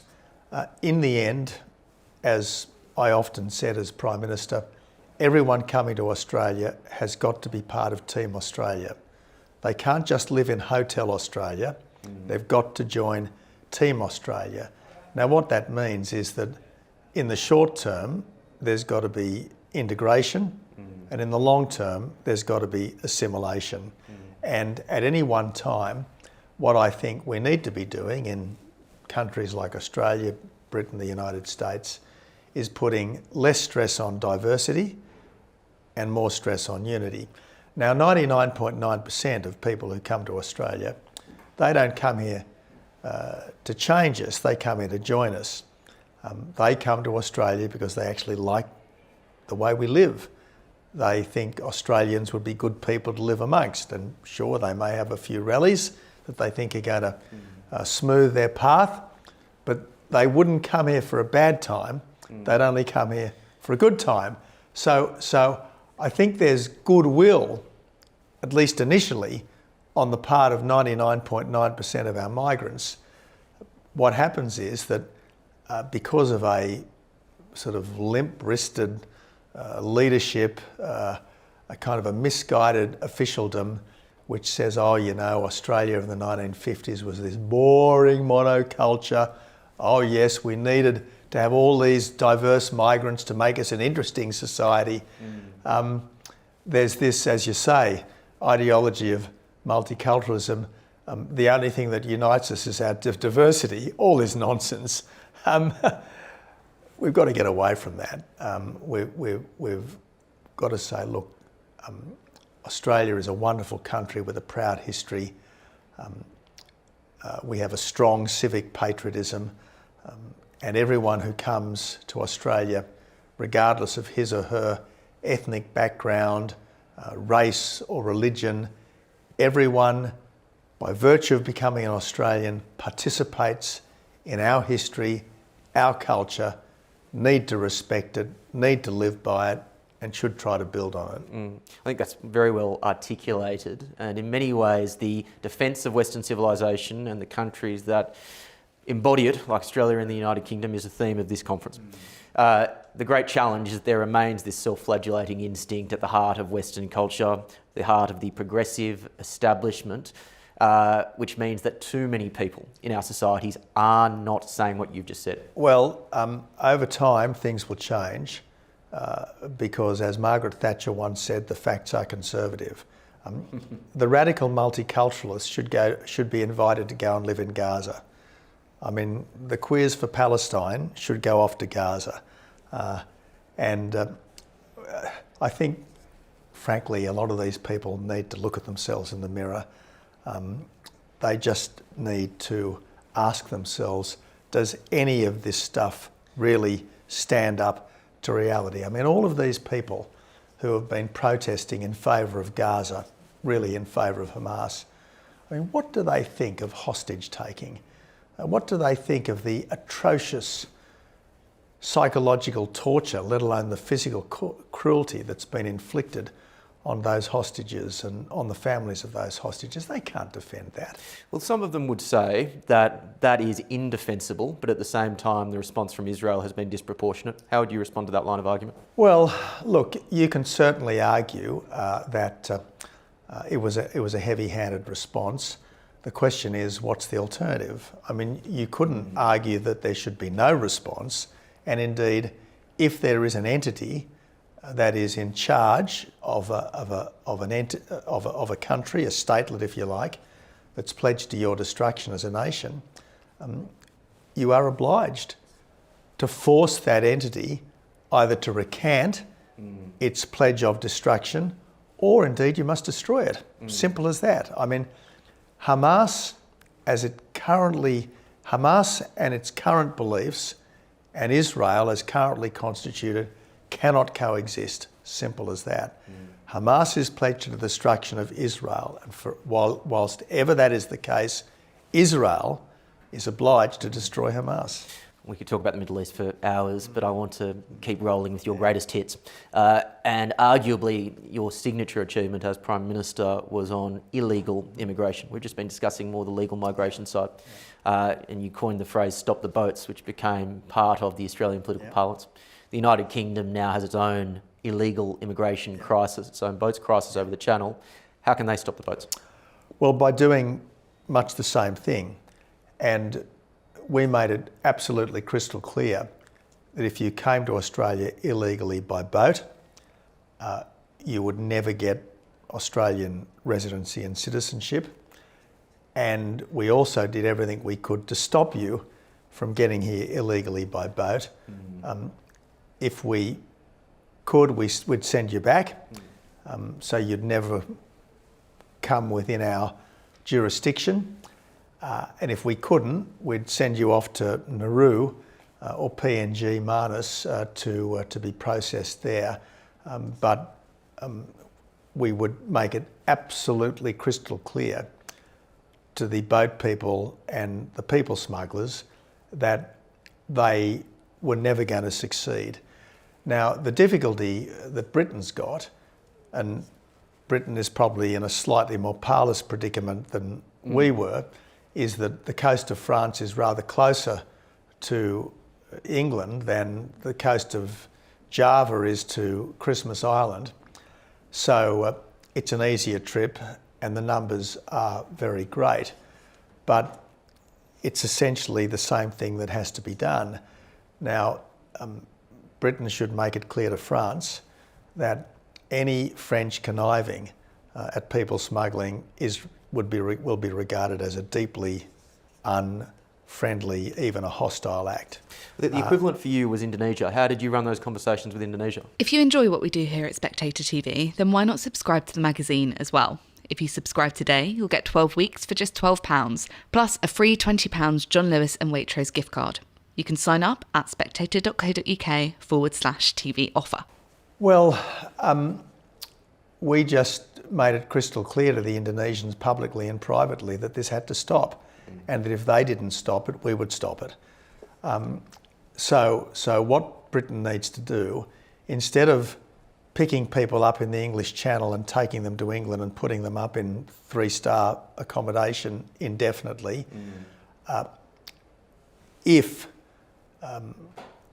you can't just send them back to France in their existing boats, put them in a mothership, and on a suitable night, land them back on the coast of France. I mean, the Royal Navy has landed on the coast of France many times in the past. Just land them on a beach in France and then let the gendarmerie deal with them. What if the French were to come back and say, you don't have a right to enter our sovereign territory and do that? Well, I mean, you stop it happening in the first place, and then there'd be no need for us to do this. I know the former government had this so-called Rwanda solution, which was frustrated in the courts. Well, I think it is important to legislate where necessary to avoid the kind of lawfare that stopped the British government from prosecuting things like the Rwanda option. But another option might be to open a camp on Ascension Island or some other British territory, as we had camps on Christmas Island, for instance. So look, there are a range of options, all of which should be put into practice by a determined British government. But underlying all of the practical steps has got to be this absolute determination that illegal migration will not succeed. The thing about illegal migration by boat is that it's a deadly venture. I mean, dozens, if not hundreds of people have drowned in the English Channel, and as long as this whole people smuggling business is flourishing, there will be a multitude of deaths at sea. So in the end, the safest and fairest thing you can do, the most humane thing you can do, is stop this evil trade. Now, if there've got to be some pretty tough-minded things, like landing illegal immigrants back on the shores of France, taking vigorous action inside France to break up these people smuggling gangs. Well, that's just what a serious country has to do from time to time. And I remember you saying something at the time in Australia when the left would come at you saying, well, this is inhumane, it's incredibly harsh. Saying something along the lines of the harshness is the point, it needs to be harsh to be an effective deterrent. How do you make, as a politician, how do you make that argument effectively to win hearts and minds? Well, what do you want? Do you want to see dead bodies washed up on the English Channel?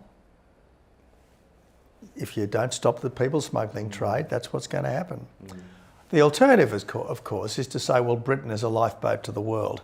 Anyone who gets here is welcome here, and if you get here, you can stay here and you can draw on welfare and approach the NHS and so on. This is a recipe for ruin, because eventually Britain will be swamped if that's the attitude.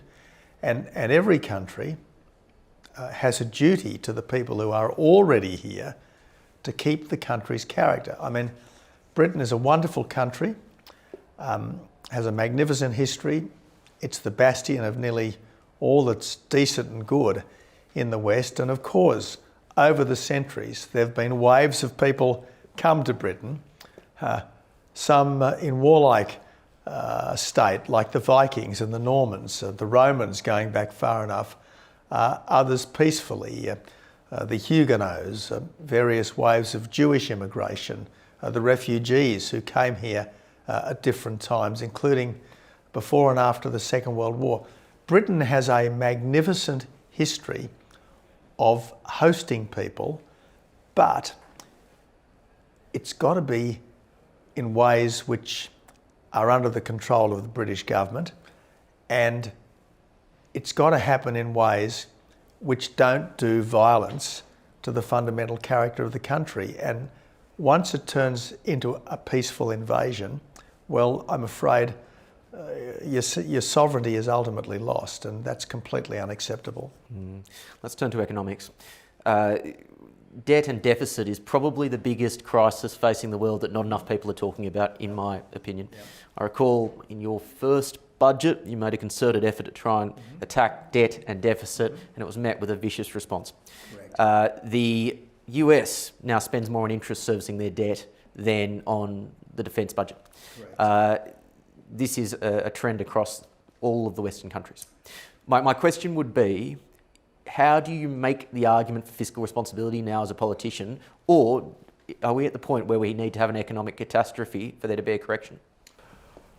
Well, if we don't change, there will be an economic catastrophe, and that will force a correction upon us. But by that stage, we could be in even more dire straits vis-a-vis our geostrategic competitors. There is enormous economic dynamism in the West, particularly in the Anglosphere. What's holding us back is a surfeit of regulation, over high taxes, rules that make it almost impossible to get anything done. We really do need a bonfire of the regulations, and perhaps the first thing to go has got to be the ludicrous emissions obsession, which has given a country like Britain power prices that are 3 times those in the United States and are completely crippling British industry and completely stymieing British entrepreneurialism. If you look at Britain in the 1980s and really right up until about the global financial crisis, extraordinary economic innovation, technical innovation, both in goods and in services. I mean, this country has been and can still be the world's economic powerhouse. Do you genuinely believe that? Look, Britain gave the world the Industrial Revolution, and that was a combination of good laws, sensible government, and a wonderful entrepreneurial spirit based on a profound intellectual curiosity. None of that's gone. I mean, the entrepreneurial spirit and the intellectual curiosity hasn't gone. What's absent at the moment is the right legal structure and a sensible government.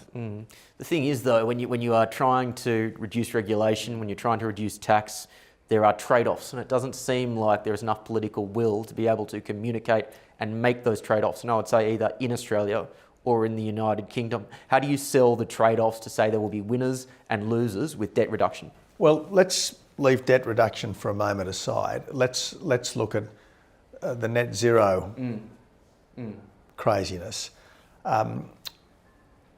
The attempt to run a power system to reduce emissions rather than to deliver affordable and reliable electricity is crucifying consumers and destroying heavy industry, because power is an essential element in manufacturing, and it's also an essential element in any first world lifestyle. Now, high power prices, I think, are forcing a reality check even on inner city greens. And the devastation of our countryside is turning a lot of real conservationists against this whole green transition. I mean, what person who genuinely cares for country would want to see a beautiful landscape scarred by forests of wind turbines? Who would want to see... The dark satanic mills of the modern age. The satanic mills of the modern era, exactly right. The satanic mills of the modern era. Who would like to see a beautiful vista carpeted with solar panels? I mean, no one in their right mind would want that. And we are now seeing throughout regional Australia a kind of a visceral reaction against this. Now, of course, the renewable rent seekers are these companies which are trying to harvest subsidies to make a quick buck. They're out there trying to bribe individual farmers with the promise of riches. But their neighbours are saying, now hang on a minute, we didn't come to these beautiful towns in order to be overshadowed by a wind turbine. We haven't farmed this land for 6 generations in order to suddenly give it over to solar panels. And I think, again, reality is trumping green ideology. I recall your response to a lot of the climate hysteria was to focus on a more practical environmentalism, planting more trees, volunteers for green initiatives. Do you still think that is an effective alternative policy framework to the hysteria from kind of climate zealots? Well, look, I've always regarded myself as a conservationist. I mean, as a kid, I loved walking in the bush. As a kid, I loved the beach. I loved being on the harbour. I still love all those things. I mean, I'm a volunteer bush firefighter. You know, I occasionally go paddling on the harbour, things like that. I hate to see remnant bush within the Sydney Basin being bulldozed for ugly housing or factories. I hate it when feral animals kill the native wildlife. I mean, one of the best things about Sydney in recent times, I know everyone doesn't share my enthusiasm, but the bush turkeys are back because of extensive fox baiting. Now, good on the National Park Service and local councils for the efforts they've made to eradicate the feral foxes. Foxes are the most vicious, thrill-killing animals because the bush turkeys are back, and while they sometimes play havoc with your garden, isn't it wonderful to watch their natural industry? So look, I am a conservationist, but a real environmentalist does not obsess over emissions, because let's face it, carbon dioxide is not pollution. Carbon dioxide is a naturally occurring trace gas which is necessary for life. And if carbon dioxide ever dropped below about 200 million parts per million, 200 parts per million, we'd be in deep trouble. We would be in deep, deep existential trouble. Whether it's 400 parts per million or 500 parts per million, I don't think is all that serious one way or another. But in order to prevent this hypothetical catastrophe, God, we're inflicting damage on ourselves. The problem today, it's not the damage of climate change, it's the damage done by climate change policy. Do you regret not making that argument as perhaps as strongly, in a strongly worded a fashion as what you just have when you were Prime Minister? Well, I think I did.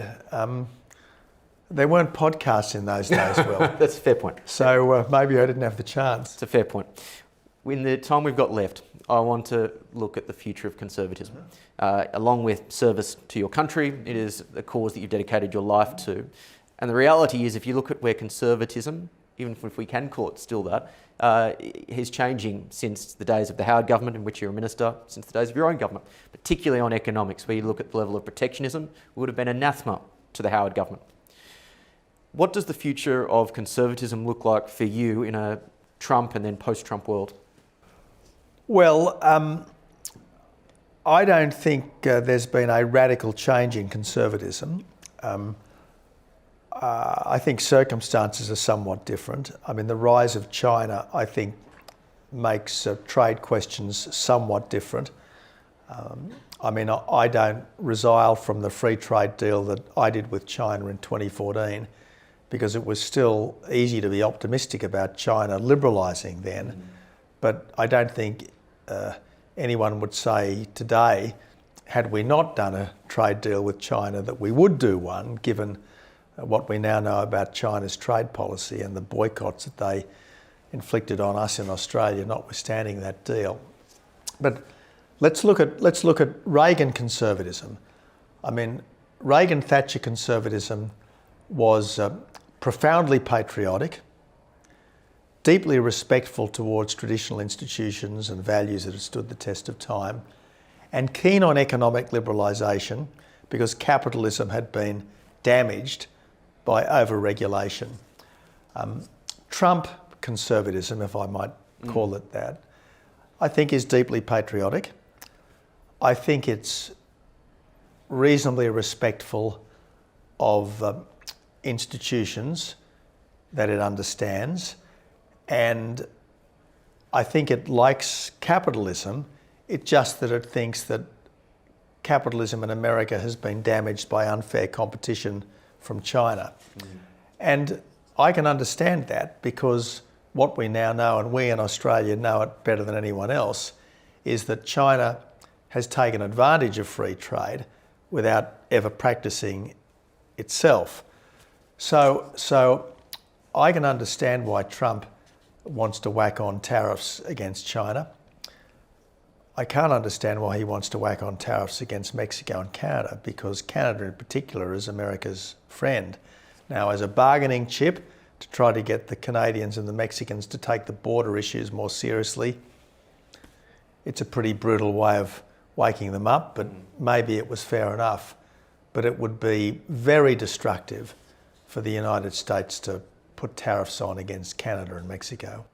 Tony, my final question. I've thrown a lot of challenges and problems about the state of the world today at you. Do you remain optimistic about the future of the West? Well, we must be. I mean, if we wake up every day and obsess over our problems, we might stay in bed, and that would be a terrible thing to do. These aren't daunting times, although they are difficult times. They should be thrilling times, because it is given to us to rise to these challenges and overcome them. Well, one way to save the West might be for people, young people in the West, to do more. On the subject of work-shy young people and NEETs, that's not in education, employment or training, Miriam Cates, the former Tory MP and now a GB News host, talked to our Michael Simmons and our Natasha Feroze. Now, Miriam, you've made an extensive report into these lost boys. Where are they? Well, that's a great question. They're not in very good shape, really. So this is a report by the Centre for Social Justice, where I'm a senior fellow. And we've been looking into the plight of boys and young men in Britain. We've been looking at 6 particular areas: education, employment, health, a few others. And the findings are really stark. Boys are falling behind girls throughout education, from actually before they start school, but certainly by the time they leave school. Girls outnumber boys, or women outnumber men, 2-to-1 at university. And then perhaps what's most surprising finding is that the gender pay gap has actually been reversed in young adults, so 16 to 26s. So young women now earn more than young men. And then when you dig into, you know, beyond the kind of economic side into the more social side, there is a real sense of hopelessness amongst many men, particularly from poorer communities. Fatherlessness has become a huge problem, and in fact 2/3 of young adults think that fatherlessness is a principal cause of difficult behaviour in young boys. And lots of findings about how pornography is undermining relationships between men and women. So really quite a gloomy picture. And I suppose what says it all is that there's been a 40% rise in young men not in employment, education or training just since the pandemic. So really these young boys are falling out of society and the future is very bleak. And Michael, you've been looking into these NEETs, as they're called. Did you find that it's specifically boys that have become the problem with people just that's not working anymore? Yeah, so this is something that Miriam in the CSJ's report looks at as well, in the rise, although the most recent rise in NEETs that we were talking about on Spectator TV last week is kind of across the board, boys and girls. Over, I think it's the last 4 decades, this gap has opened up between men and women, where men are much more likely to be NEETs. There's a higher proportion of the population that are men that are NEETs. But in a way, I think that sort of has a slight positive to it, which I know sounds weird to say, but it shows that girls are sort of managing to still get on in society, which doesn't mean like this is not like a baked in economic problem that there's just nothing for these young people to do. It's something in the upbringing or the background of men or in men's experience that is making them, for want of a better word, in my view, lazy. But the fact that girls are getting on and are NEETs to a lesser extent should give us some hope in what is otherwise like a pretty negative statistic. Yeah, I mean, when I was at school and we first started talking about feminism and women's rights, we were talking about the gender pay gap. If I was to be told these statistics that women are now outperforming men, I think a lot of my friends now would say, well, fantastic. They've had a big hill to climb. They now excel at university. Is it really sort of boys in a crisis, or is it just women are doing better now? Well, I think boys are in a crisis, and I don't agree that this is a good thing, and I don't agree that boys are lazy. I think there are many, many factors behind this. First of all, the collapse in industrialisation. So boys in working class areas who weren't going to go to university, or even who left schools at 15, you know, that used to be the norm. They had a good job to go to that might have been the local steelworks, the local factory, whatever that was, that enabled them to earn sufficient money to become marriageable, to become a father, and to support their family, and in the process to gain status. Now, those jobs have just gone in huge swathes of the country, and we've replaced our kind of productivity economy with a very head knowledge-based economy, a service-based economy, which women are more suited to. Now, of course, it's great that young women are getting jobs and earning money and having opportunity. Nobody would want to go back from that.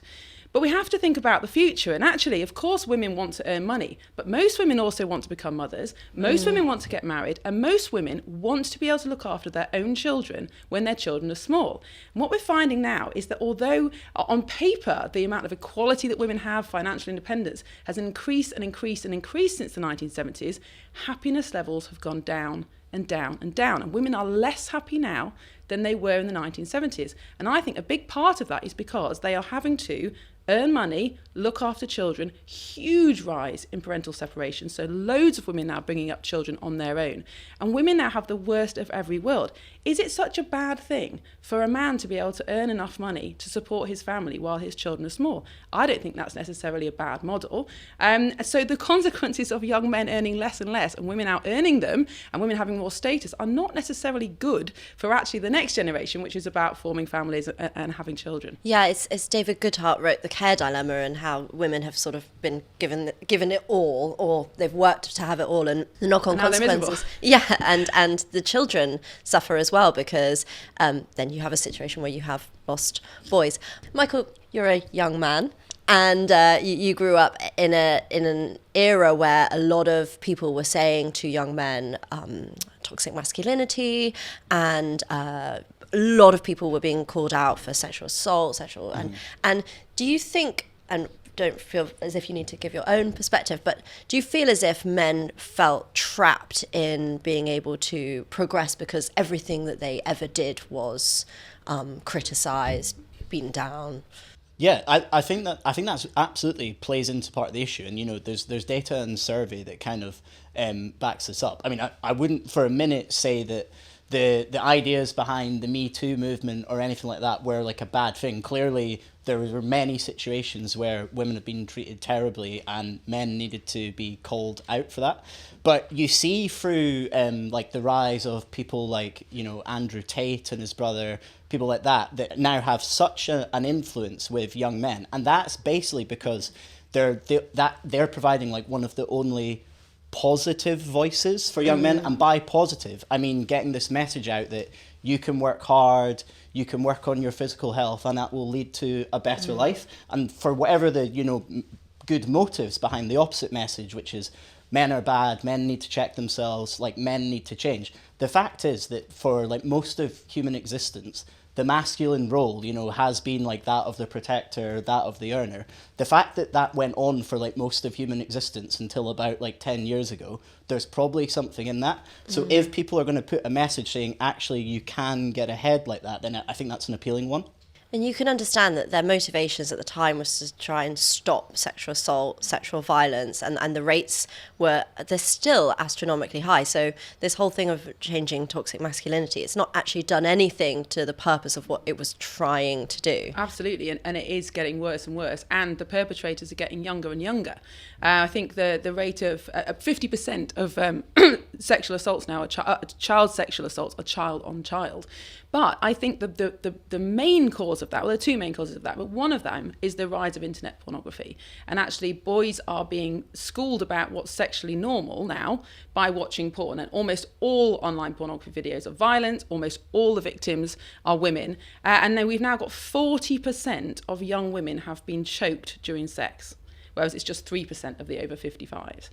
So these boys are being taught that this is normal. So of course, the rise in sexual assaults is going up because the imprint that young boys are getting as young as 12, that's the average age to come across pornography, is one of very, very violent sexual behaviour. And boys are being told this is what girls expect. So we can't blame a 12-year-old boy for what he believes about sex because he's only seen what he's seen. And I think we've forgotten that actually you don't just suddenly become a good man. You know, the process of going from boyhood and all the natural characteristics that boys have, you know, they are more aggressive than girls, they are more competitive than girls, all these kind of things have to be trained and socialized if you want boys to become good men who voluntarily protect women, who voluntarily respect women, who are courageous, you know, who know how to be self-restrained. And that doesn't just happen. You need a father often for that to happen. That's incredibly important to model what it means to be self-restrained, to respect women, to channel masculine gifts in a positive way. But also you need a society that respects the masculine virtues. And you look at what happens in schools now, you know, the reduction of the amount of PE, a massive safetyism. I mean, my own son, his former school, you know, the one thing that the boys looked forward to was playing football at playtime. And yet they were told things like, if you kick the ball over the fence, you can't play football for a week. I mean, some of these boys were only coming to school to play football. So we've completely forgotten the difference between boys and girls. And actually what we have to do as a society to raise good men. It's not going to just happen. Yeah, but you do also have this gym bro, tech bro culture where these boys can look up to some of the most powerful, richest man in the world, arguably Elon Musk. He's not exactly in fantastic shape, but you know. Yeah, but I would say there are good role models out there. I say Jordan Peterson is another one who take a positive vision of masculinity and give boys agency. They say take responsibility. But you've got someone like Andrew Tate who takes a grievance narrative. So he tells boys they are victims, that they have been told they're toxic, and then he tells them how to get even. And of course, that's a very, very attractive narrative as well. But how do we channel more boys towards the Jordan Peterson, Elon Musk model and away from Andrew Tate? And that means real role models in boys' lives, in the home definitely, in school, in society. Miriam, do you think women should still call themselves feminists? I'm a biological realist, so I absolutely believe that men and women are equal. I think they should be equal before the law, that they have equally valid roles to play in society, but I think they're different. I think that stems from our completely different biology and psychology, and that really we just need to return to a kind of empirical understanding of what it means to be a man or a woman, rather than this kind of enlightenment rationalist idea that men and women ought to be equal and ought to be the same, and therefore they are. And Michael, one of the things that you and I have spoken about before is how you treat men who are going through it, have mental health problems. Mm-hmm. Suicide is the highest amongst young boys, and we've sort of debated sometimes about how that there's like a sort of really female approach to medicalizing men's mental health issues, and some might say it's the best thing you can do for a man who's suffering mentally is suggest to them, go to the pub, go to the gym, exercise, because naturally men are conditioned to be more aggressive, whereas for women, talking therapy is statistically better. Do you think part of the problem is that we've sort of feminized society, and that every time you want to help a man, the way you medicalize them, the way you help them has a feminist lens, a female lens on it? Yeah, I think I've changed my view on this from going, from conversations with you and others, from going from thinking that, getting on board with this whole like men should talk kind of more thing. But I think the result of that is it's now become an excuse, and we see there's something like 266,000 young people are out of work due to long-term sickness, and most of that is anxiety and depression. And anxiety and depression are not new things; they're just being dealt with in a different way. And someone said to me recently that actually they think that men talking about their mental health actually makes it worse. And I think that probably is true, and that the sort of more common solutions, which is working on your physical health, having a couple of pints in the pub, socializing with other men, and then the big one for me is work. And this is why I find like the NEETs figure is really upsetting, because I think getting a job where you see it progressing to a future, a job that like physically occupies you and occupies your mind, is like the best treatment possible for any mental health condition. So I think, as you say, going to this language of actually no, like men need to take time off, men need to open up, men need to talk. Of course, maybe there's a place for that, but I think on the whole, the more traditional solutions, which essentially are put one foot in front of the other and get on with it, are much better. But there's never going to be a future where jobs are much more manual labour focused. We've passed this industrialised era. So what is it, just being in an office more, being a bit more active? I don't think we have passed that era. I think we've just offshored it. And we still need steel, we still need not lots of manufactured goods, but we have chosen through globalisation to import those things from countries where labour is cheaper. Now, it's interesting to see what's going on in the States, the idea of reindustrialisation. Of course, that's going to look different and much more high-tech than it did 50 or 100 years ago. But I don't think it's the case that we don't need physical jobs anymore. And we certainly need things like roofers and plumbers. They are manual jobs. They're actually pretty well paid, struggling with recruitment. So I don't think, the world's never going to look the same again, but I do think we can do something about reshoring the kind of jobs that make things that are good for our balance of trade and are good for men as well. You're from Sheffield originally, Miriam. Do you think that men in Sheffield are more manly than they are in the South? I mean, it depends what you mean by manly, doesn't it? There's certainly a difference in how different social groups expect men to behave. So, in London, amongst the media and political class, it's very much a kind of the status comes from your cognitive ability. But yes. Perhaps in more, working class, blue collar areas, having your own business, becoming wealthy, taking people on, taking on apprenticeships, those are still things that do have status. But I think, a lot of what we're talking about in the report is about working class boys, middle class boys, especially boys who go to private schools where there's still loads of sport, and private schools very much understand how to raise boys. They're doing fine. We're really talking about boys who are poor, boys who don't have dads, boys who don't have a secure future of employment. And those people are struggling to get status. Now let's talk about some of the ways we can fix this problem of lost boys. Of course, Miriam, one of the things you've been talking about for a long time is banning smartphones. And one of the statistics I thought was really interesting from the report was that boys are now more likely to own a smartphone than they are to have a father. Yeah, it's astonishing. And so if you're thinking about where boys are getting their information from, very clearly it's the phone. But I think there are so many problems with social media, not just the kind of harmfulness of the content. I think girls struggle more with the social media side. Boys, it's about pornography and gaming addiction. But it's the opportunity cost. If you're spending 13, 14 hours a day on your smartphone, that's 13, 14 hours a day you're not spending outside, socialising, doing physical activity, all the kinds of things that all children, but especially boys, really need to do in terms to grow and develop into adulthood. So, I do think that the addiction to technology and the use of screens has a big role to play in this.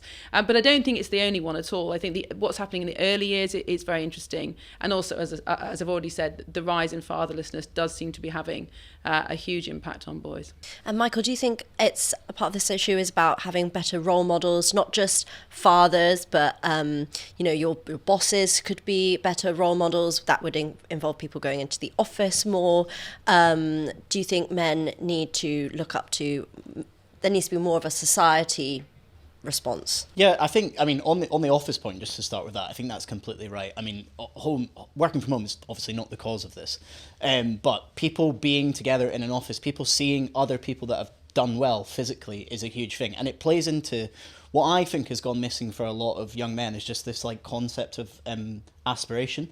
I mean, when I was in school, we were lucky that smartphones didn't really take off towards the end of my sort of school career, and I remember for most of my childhood and teenage years, basically I was like bored and like waiting for life to start. So I was like, I need to get through my education because then I can get onto the career ladder and then I can like make something of myself. And I know like loads of younger men who are just like content with their like basic living standard, that they've got like an entry level job, they're very into gaming or whatever, and they just want to do that. And in a way, like, maybe people are happy like that, but the sort of macro level stats show that they're not. And I think, I don't know where it comes from and who's going to give this, but we need to get back to this like aspiration as being a good thing, that everyone like wants to climb up and finish their life higher than where they started it. And sorry, last question for both of you, but Miriam, do you think there should be a minister for men? Well, if there's a minister for women, then yes, I do think there absolutely should be a minister for men. It's only fair. Michael? I'm not sure there needs to be a minister for men. I think it's just in everything we do, in every government ministry, we should be looking to solve these problems. I don't know if men need a champion. A governmental champion. A governmental champion, yeah. Miriam and Michael, thanks for joining us. Last but not least, AI and art. Is artificial intelligence going to destroy art or lead to an interesting rebirth of artistic creation? Igor Toronyi-Lalic, our art editor, talked to Bendor Grosvenor about this fascinating subject. Now, I think the best way to get into this is just to get the two of you in debate. I mean, you have relatively different views. Bendor, you recently wrote that AI art can never really have value because it can't really have a perception about the world. Explain your position. Well, I think it can obviously have a dollar value. We've just seen at Christie's, they've had a recent sale about AI art. Some of it made a lot of money, some of it didn't. But whether it can have a real creative value, I'm not quite so convinced, because I value the human input into art. I think ultimately the human imagination is what makes art great. Art which really stirs us as human beings has to come originally from the human imagination. And then that's before we get onto the kind of, the basics, like the craft of it. I mean, does that actually look any good? I'm not sure. It's kind of screen-based generic content based on stuff scraped from the internet. I'm not persuaded by what I've seen yet. And Igor? I mean, I'm not persuaded by any of the works at the Christie's show. They're total trash. But there are amazing works of AI art and have been, not just in the last few decades. I mean, we need to realize that the use of algorithms, of rules, of mathematical kind of sets of decision-making has been part of art forever. I mean, it's part of, vast compositions of fugues, of counterpoint. It's, we can look at Mozart and his musikalisches Würfspiel, which is, musical dice games, where, he offers you a chance to create waltzes in the Mozartian style. And, in the last 2 decades, there have been a couple of artists that I think are fantastic with AI. One is John Raffman, who's done some incredible films, Counterfeit Post, that sort of look at imagined sort of memories that people have and sort of produce these incredibly strange new realities.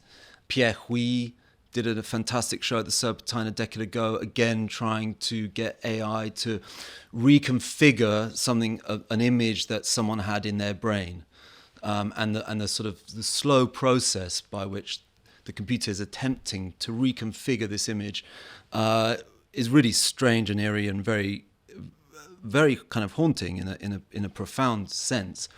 So I'd say that there's every possibility of the use of AI. It's just not the commercial stuff. As usual, the commercial stuff is crap. But it always has been, always will be. So the difference for you, Igor, is not between AI or human, but between commercial or slightly more, avant-garde, out there stuff. Yeah, I mean, essentially, people who are serious artists and those who are not. I mean, Refik Anadol is not a serious artist.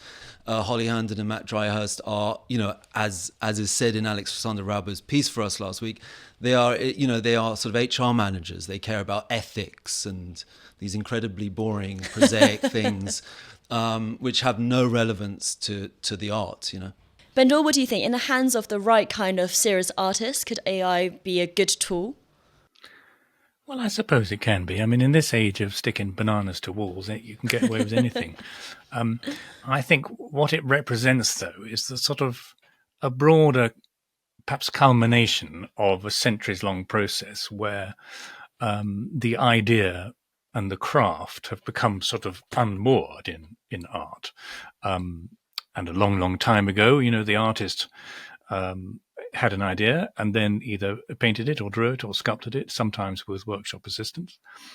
And now we're getting to the point, certainly in the post-war period, we've got to the point where the concept is what we really value and the craft of it, the production of it, is not so important. So classic example for Damien Hirst in his spot painting. So he has the idea of a spot painting, but then his workshop assistants make it, and some of his art is now, some of this kind of stuff is made by machines, all of which is fine.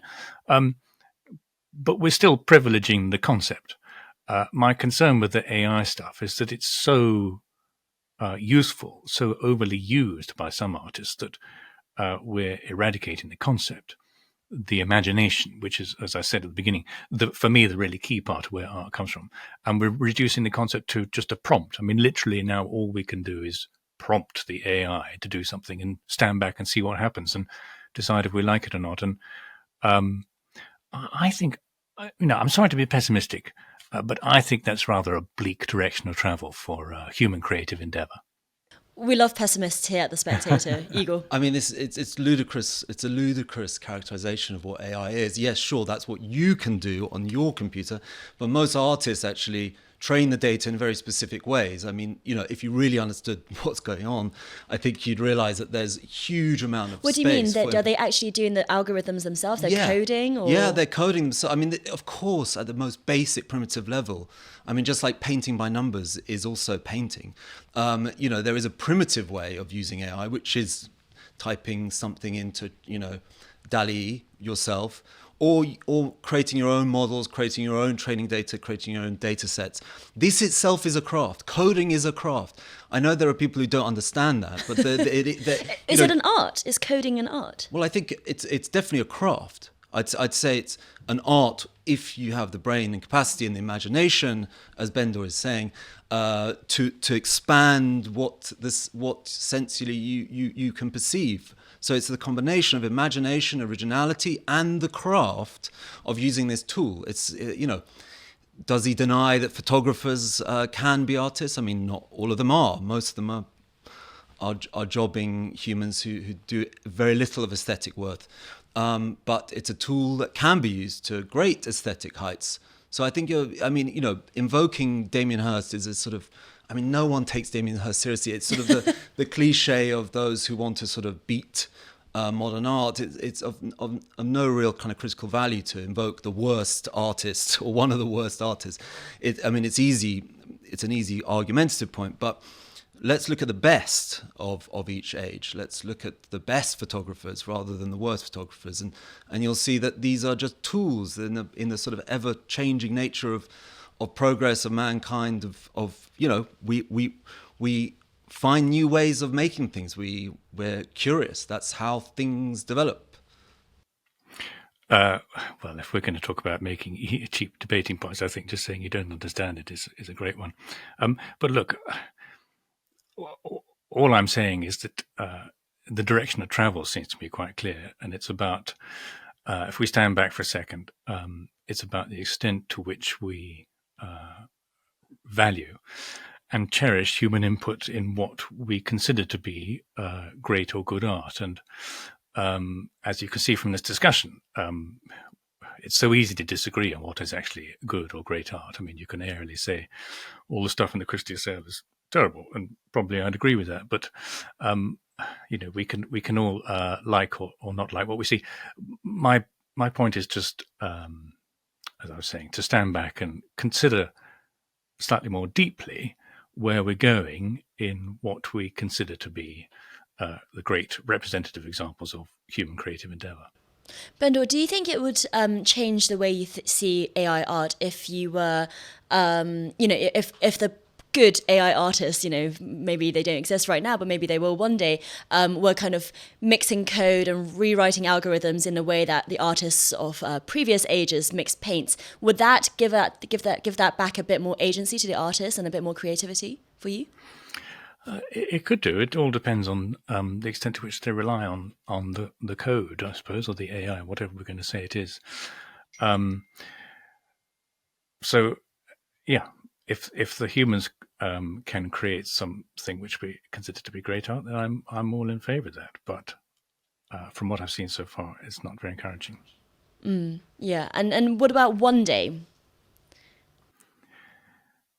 One day, well, I don't know. I mean, I'm quite glad we saw off NFTs as quickly as we did. But this stuff is like a sort of many-headed hydra. It's difficult to keep down. I don't know. I don't know. Here I'm going to be slightly optimistic, Sydney. I think possibly the overwhelming cascade of AI-made creative bullshit is actually going to have a counter effect. And perhaps we're going to be slightly more keen to value not just the concept in art, but the craft of it. Perhaps we might even, dare I say, go back. But relish again entirely human-made creative endeavor. I think it's quite interesting to see in the art market signs of that. I was quite surprised by how this Christie's much vaunted, much promoted Christie's AI sale didn't actually do that well. A lot of the stuff didn't sell. And what did sell made below estimate, and the estimates were already quite sort of low. So I found that quite reassuring. By contrast, if you look at other areas of the art market, like the old master market, they're really strong signs of health in that. So, as someone who's a cheerleader for the old-fashioned kind of art, I think that's gives me glimmers for hope. There is a problem with the over-conceptualizing of art, and it has been in the past. But I think we're moving away from that. Further, there's a lot of craft within AI, as far as I can see, and a huge amount of human sort of interactivity with it. I mean, essentially, you are the artist is still king, as Alexander Larman says in his piece. You determine many of the variables within AI art, just as you do within computer music, which is a sort of venerable part of the canon, been there for 60 years, just as you do in certain fugues. There are a set of rules, but actually, there is still human input. But there are a set of rules. I mean, fugues, counterpoint, is not just anything goes, freedom of expression, just my imagination. This is a sort of a very sort of limited idea of what art is about. I mean, if it's just about imagination, Bendor can see off. Bach is not a serious artist. Almost anyone in the Baroque period is not a serious artist. No gallant composers are serious artists.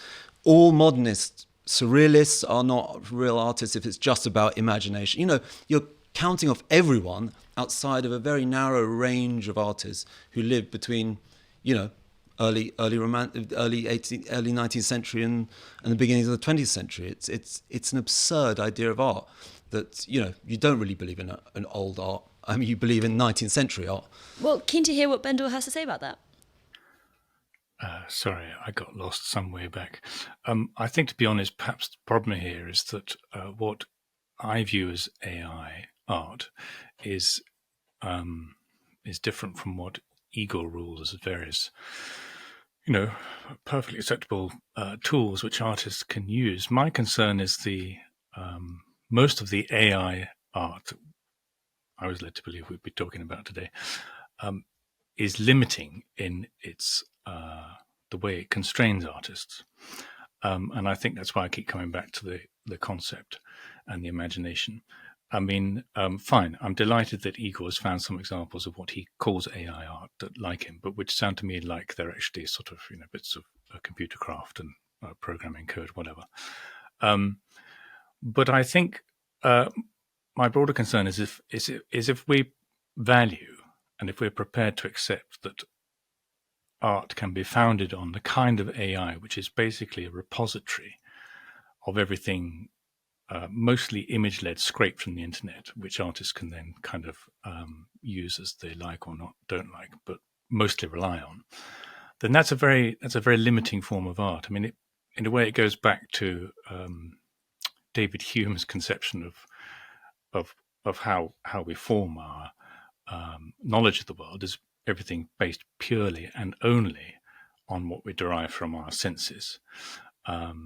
Whereas, the five senses, whereas the computer is basically visual and it can hear a bit, but it's mostly visual, the stuff that these, what I consider to be AI art is based on.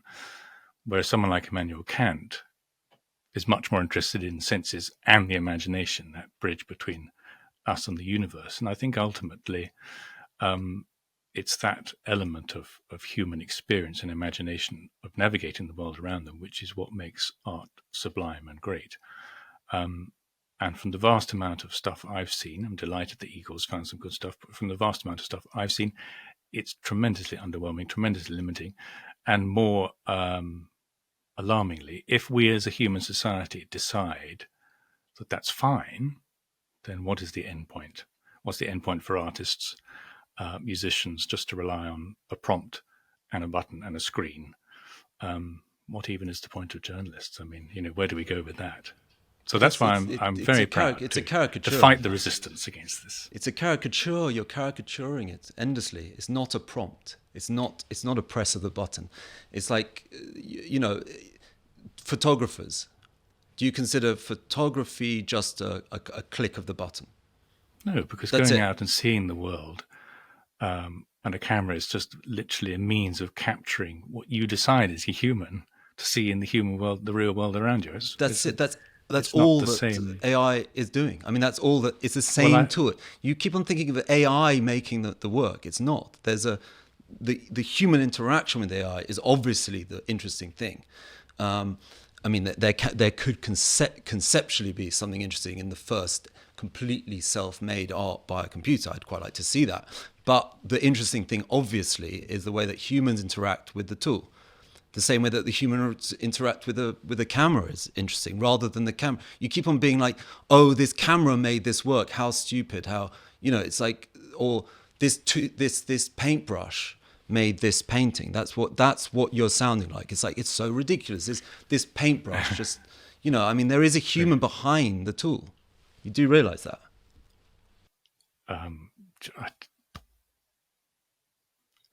Look, I didn't come here to be patronized, or even misunderstood. Let's move this on to the question of copywriting, because Bendor, that's something that you write about quite a lot in the piece.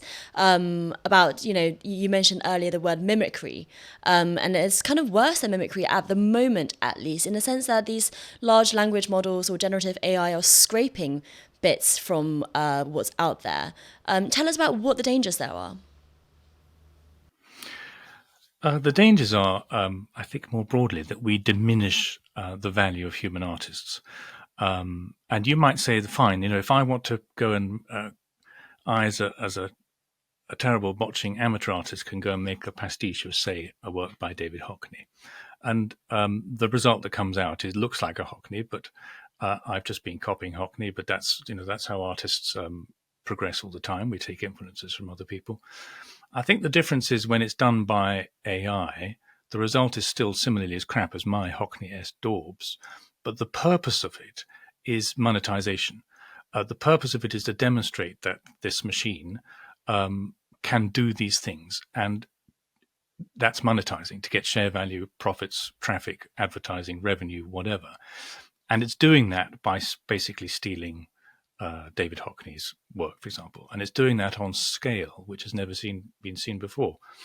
And I think we're at a pivotal moment here, actually, that if we decide by making copyright laws so much looser and easier for AI tech firms to take even the work of living writers, artists, musicians, filmmakers, whatever, then we're effectively, it's one of the sort of greatest, like a bank heist in terms of overall dollar value, pound value, because we're just giving that away for free. We're transferring collectively human creative endeavor, and we're giving it all to a handful of tech companies in California for literally no money. And I think if we signal that, that's a really sad move. And personally, if it was up to me, I would see almost a value in the UK government going the other direction and saying, well, let's make the UK uniquely the major jurisdiction in the Western world that actually protects intellectual property. And maybe we could get the creatives to come here and try and do something different. But of course, that doesn't seem to be the direction that the current government consultation is going in, because they seem to be more interested in attracting AI companies to come invest in the UK. And Igor, this kind of scraping, it is part and parcel of what makes AI good at recreating or at coming up with new pieces in the style of, for example, Hockney or Hearst or whoever it is. It is part and parcel of what the technology is. Surely, as a journalist, you're also concerned about the content infringements here. You can't stop people being influenced. Are you going to, should Berlioz have been arrested for using the Dies Irae by Bernard of Clairvaux, or, But it's Liszt not just or Chopin? influence, it's regurgitating. Yeah, that's regurgitating. The Dies Irae is literally regurgitated in their works to commercial value, because we don't listen to the Gregorian chant that Bernard of Clairvaux originally possibly composed, attributed to Bernard of Clairvaux. We actually listen to the Symphonie Fantastique or various pieces by Chopin or Liszt, and millions of pounds have been made off the back of recordings of what was originally a Bernard Clairvaux piece of music that's incorporated within other people's work. You cannot stop essentially, there's a brilliant theorist and composer and artist, Jennifer Walsh, came up with this idea that we should see AI as fan fiction. It's essentially, you can't stop people being enthusiastic about other people's works and using the tools that are there at their disposal to absorb it and recreate the difference in new. your example is that the Gregorian chant was long out of copyright and in the public domain. So actually you can, I'm not arguing against inspiration, far from it. That was specifically the point I began with. I'm arguing in defense of copyright and intellectual property. So only the last 100 years. Ripping it off. Well, Igor, do you not believe in copyright? I don't believe in copyright. No, absolutely not. I'm a libertarian. I also just think you're never going to stop it. Essentially, it becomes a sort of little club, and the people, who create art within a certain sort of visible realm are forced to pay up. But do you worry that if you do take that argument to its extreme, that copyright doesn't exist, that actually you will be suffocating the art industry because no artist would ever be able to sustain themselves? I think that's just not true at all. I think what the people who won't be able to sustain themselves are artists who should never have been artists in the first place. People who create slop. Yes, thousands of illustrators and visual effects artists, people that I'm sure Bendor Grosvenor has in high regard, being a fan of contemporary culture, really cares about their livelihoods. I don't care about artists who make kind of stupid little memes on Instagram being, out of a job because of AI. They should find greater value in the world. Maybe, start to do something with their hands and craft something proper and important, or think up of something really imaginative with AI and become a great artist. The point is the mediocre, middling art. I'm not going to say artists. Illustrators, the people below artists, the artistes will be, absolutely. If there's no such thing as copyright, even the great artists will not have their intellectual property protected. You cannot surely believe not to believe in copyright, Igor? I mean, I absolutely do not believe in copyright. I mean, it's only there. It only exists for 100 years in order to feed certain. Yes, in the idea that intellectual property can still be property. Just because it's not physical doesn't mean it doesn't belong to someone for having come up with it, or at least for a period of time. It's the horse has bolted with this one. I mean, too many artists are understandably have used and reused people's work in fascinating ways. I mean, that I mentioned this last time we were talking. Sturtevant is a very funny example of completely undermining copyright law itself, which is an absurdity. It's a sort of commercial thing, really. I mean, if you care so much about the monetization of art, then you should really not be in favor of copyright law.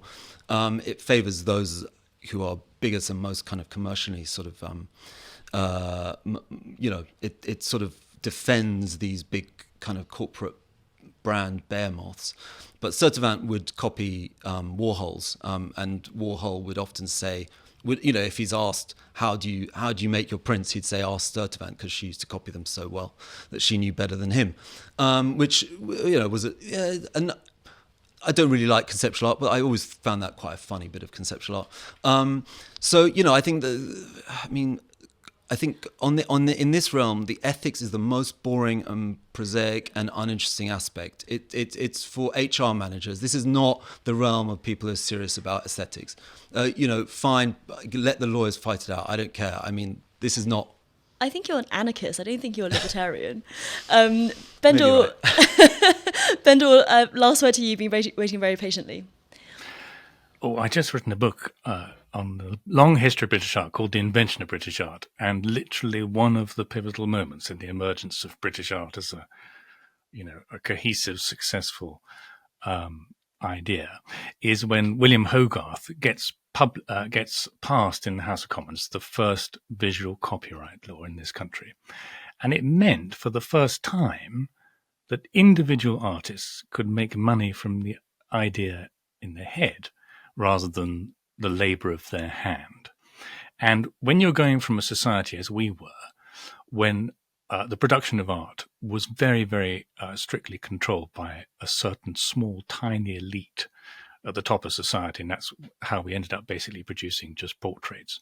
When you got Hogarth saying that now artists could make money from their own ideas through the copyright law and in conjunction with new technologies like printing, this is the real moment when creativity in this country flourishes and takes off in the 18th century. And it's very interesting that one of the first cases that William Hogarth is involved with in then defending that copyright law is the work of a botanical artist called Elizabeth Blackwell. And she was a very talented drawer of flowers, and she published a little sort of botanical dictionary with her illustrations in it, and she'd hoped to make her living that way. And it was immediately ripped off and stolen by, male publishers who didn't give a damn about her. And William Hogarth comes to court and defends, and she wins the case. And it's just illustrative of the way in which art, as something widely practiced amongst all sections of society, not just the rich who can afford in Igor's non-copyright world to do it without any money at all, absolutely depends on the rigorous enforcement of intellectual property for some period of time. And if we hadn't had that in this country, then art, in fact, in this country and everywhere, would be very, very different.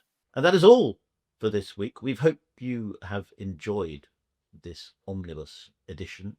Please come back next week for more omnibus.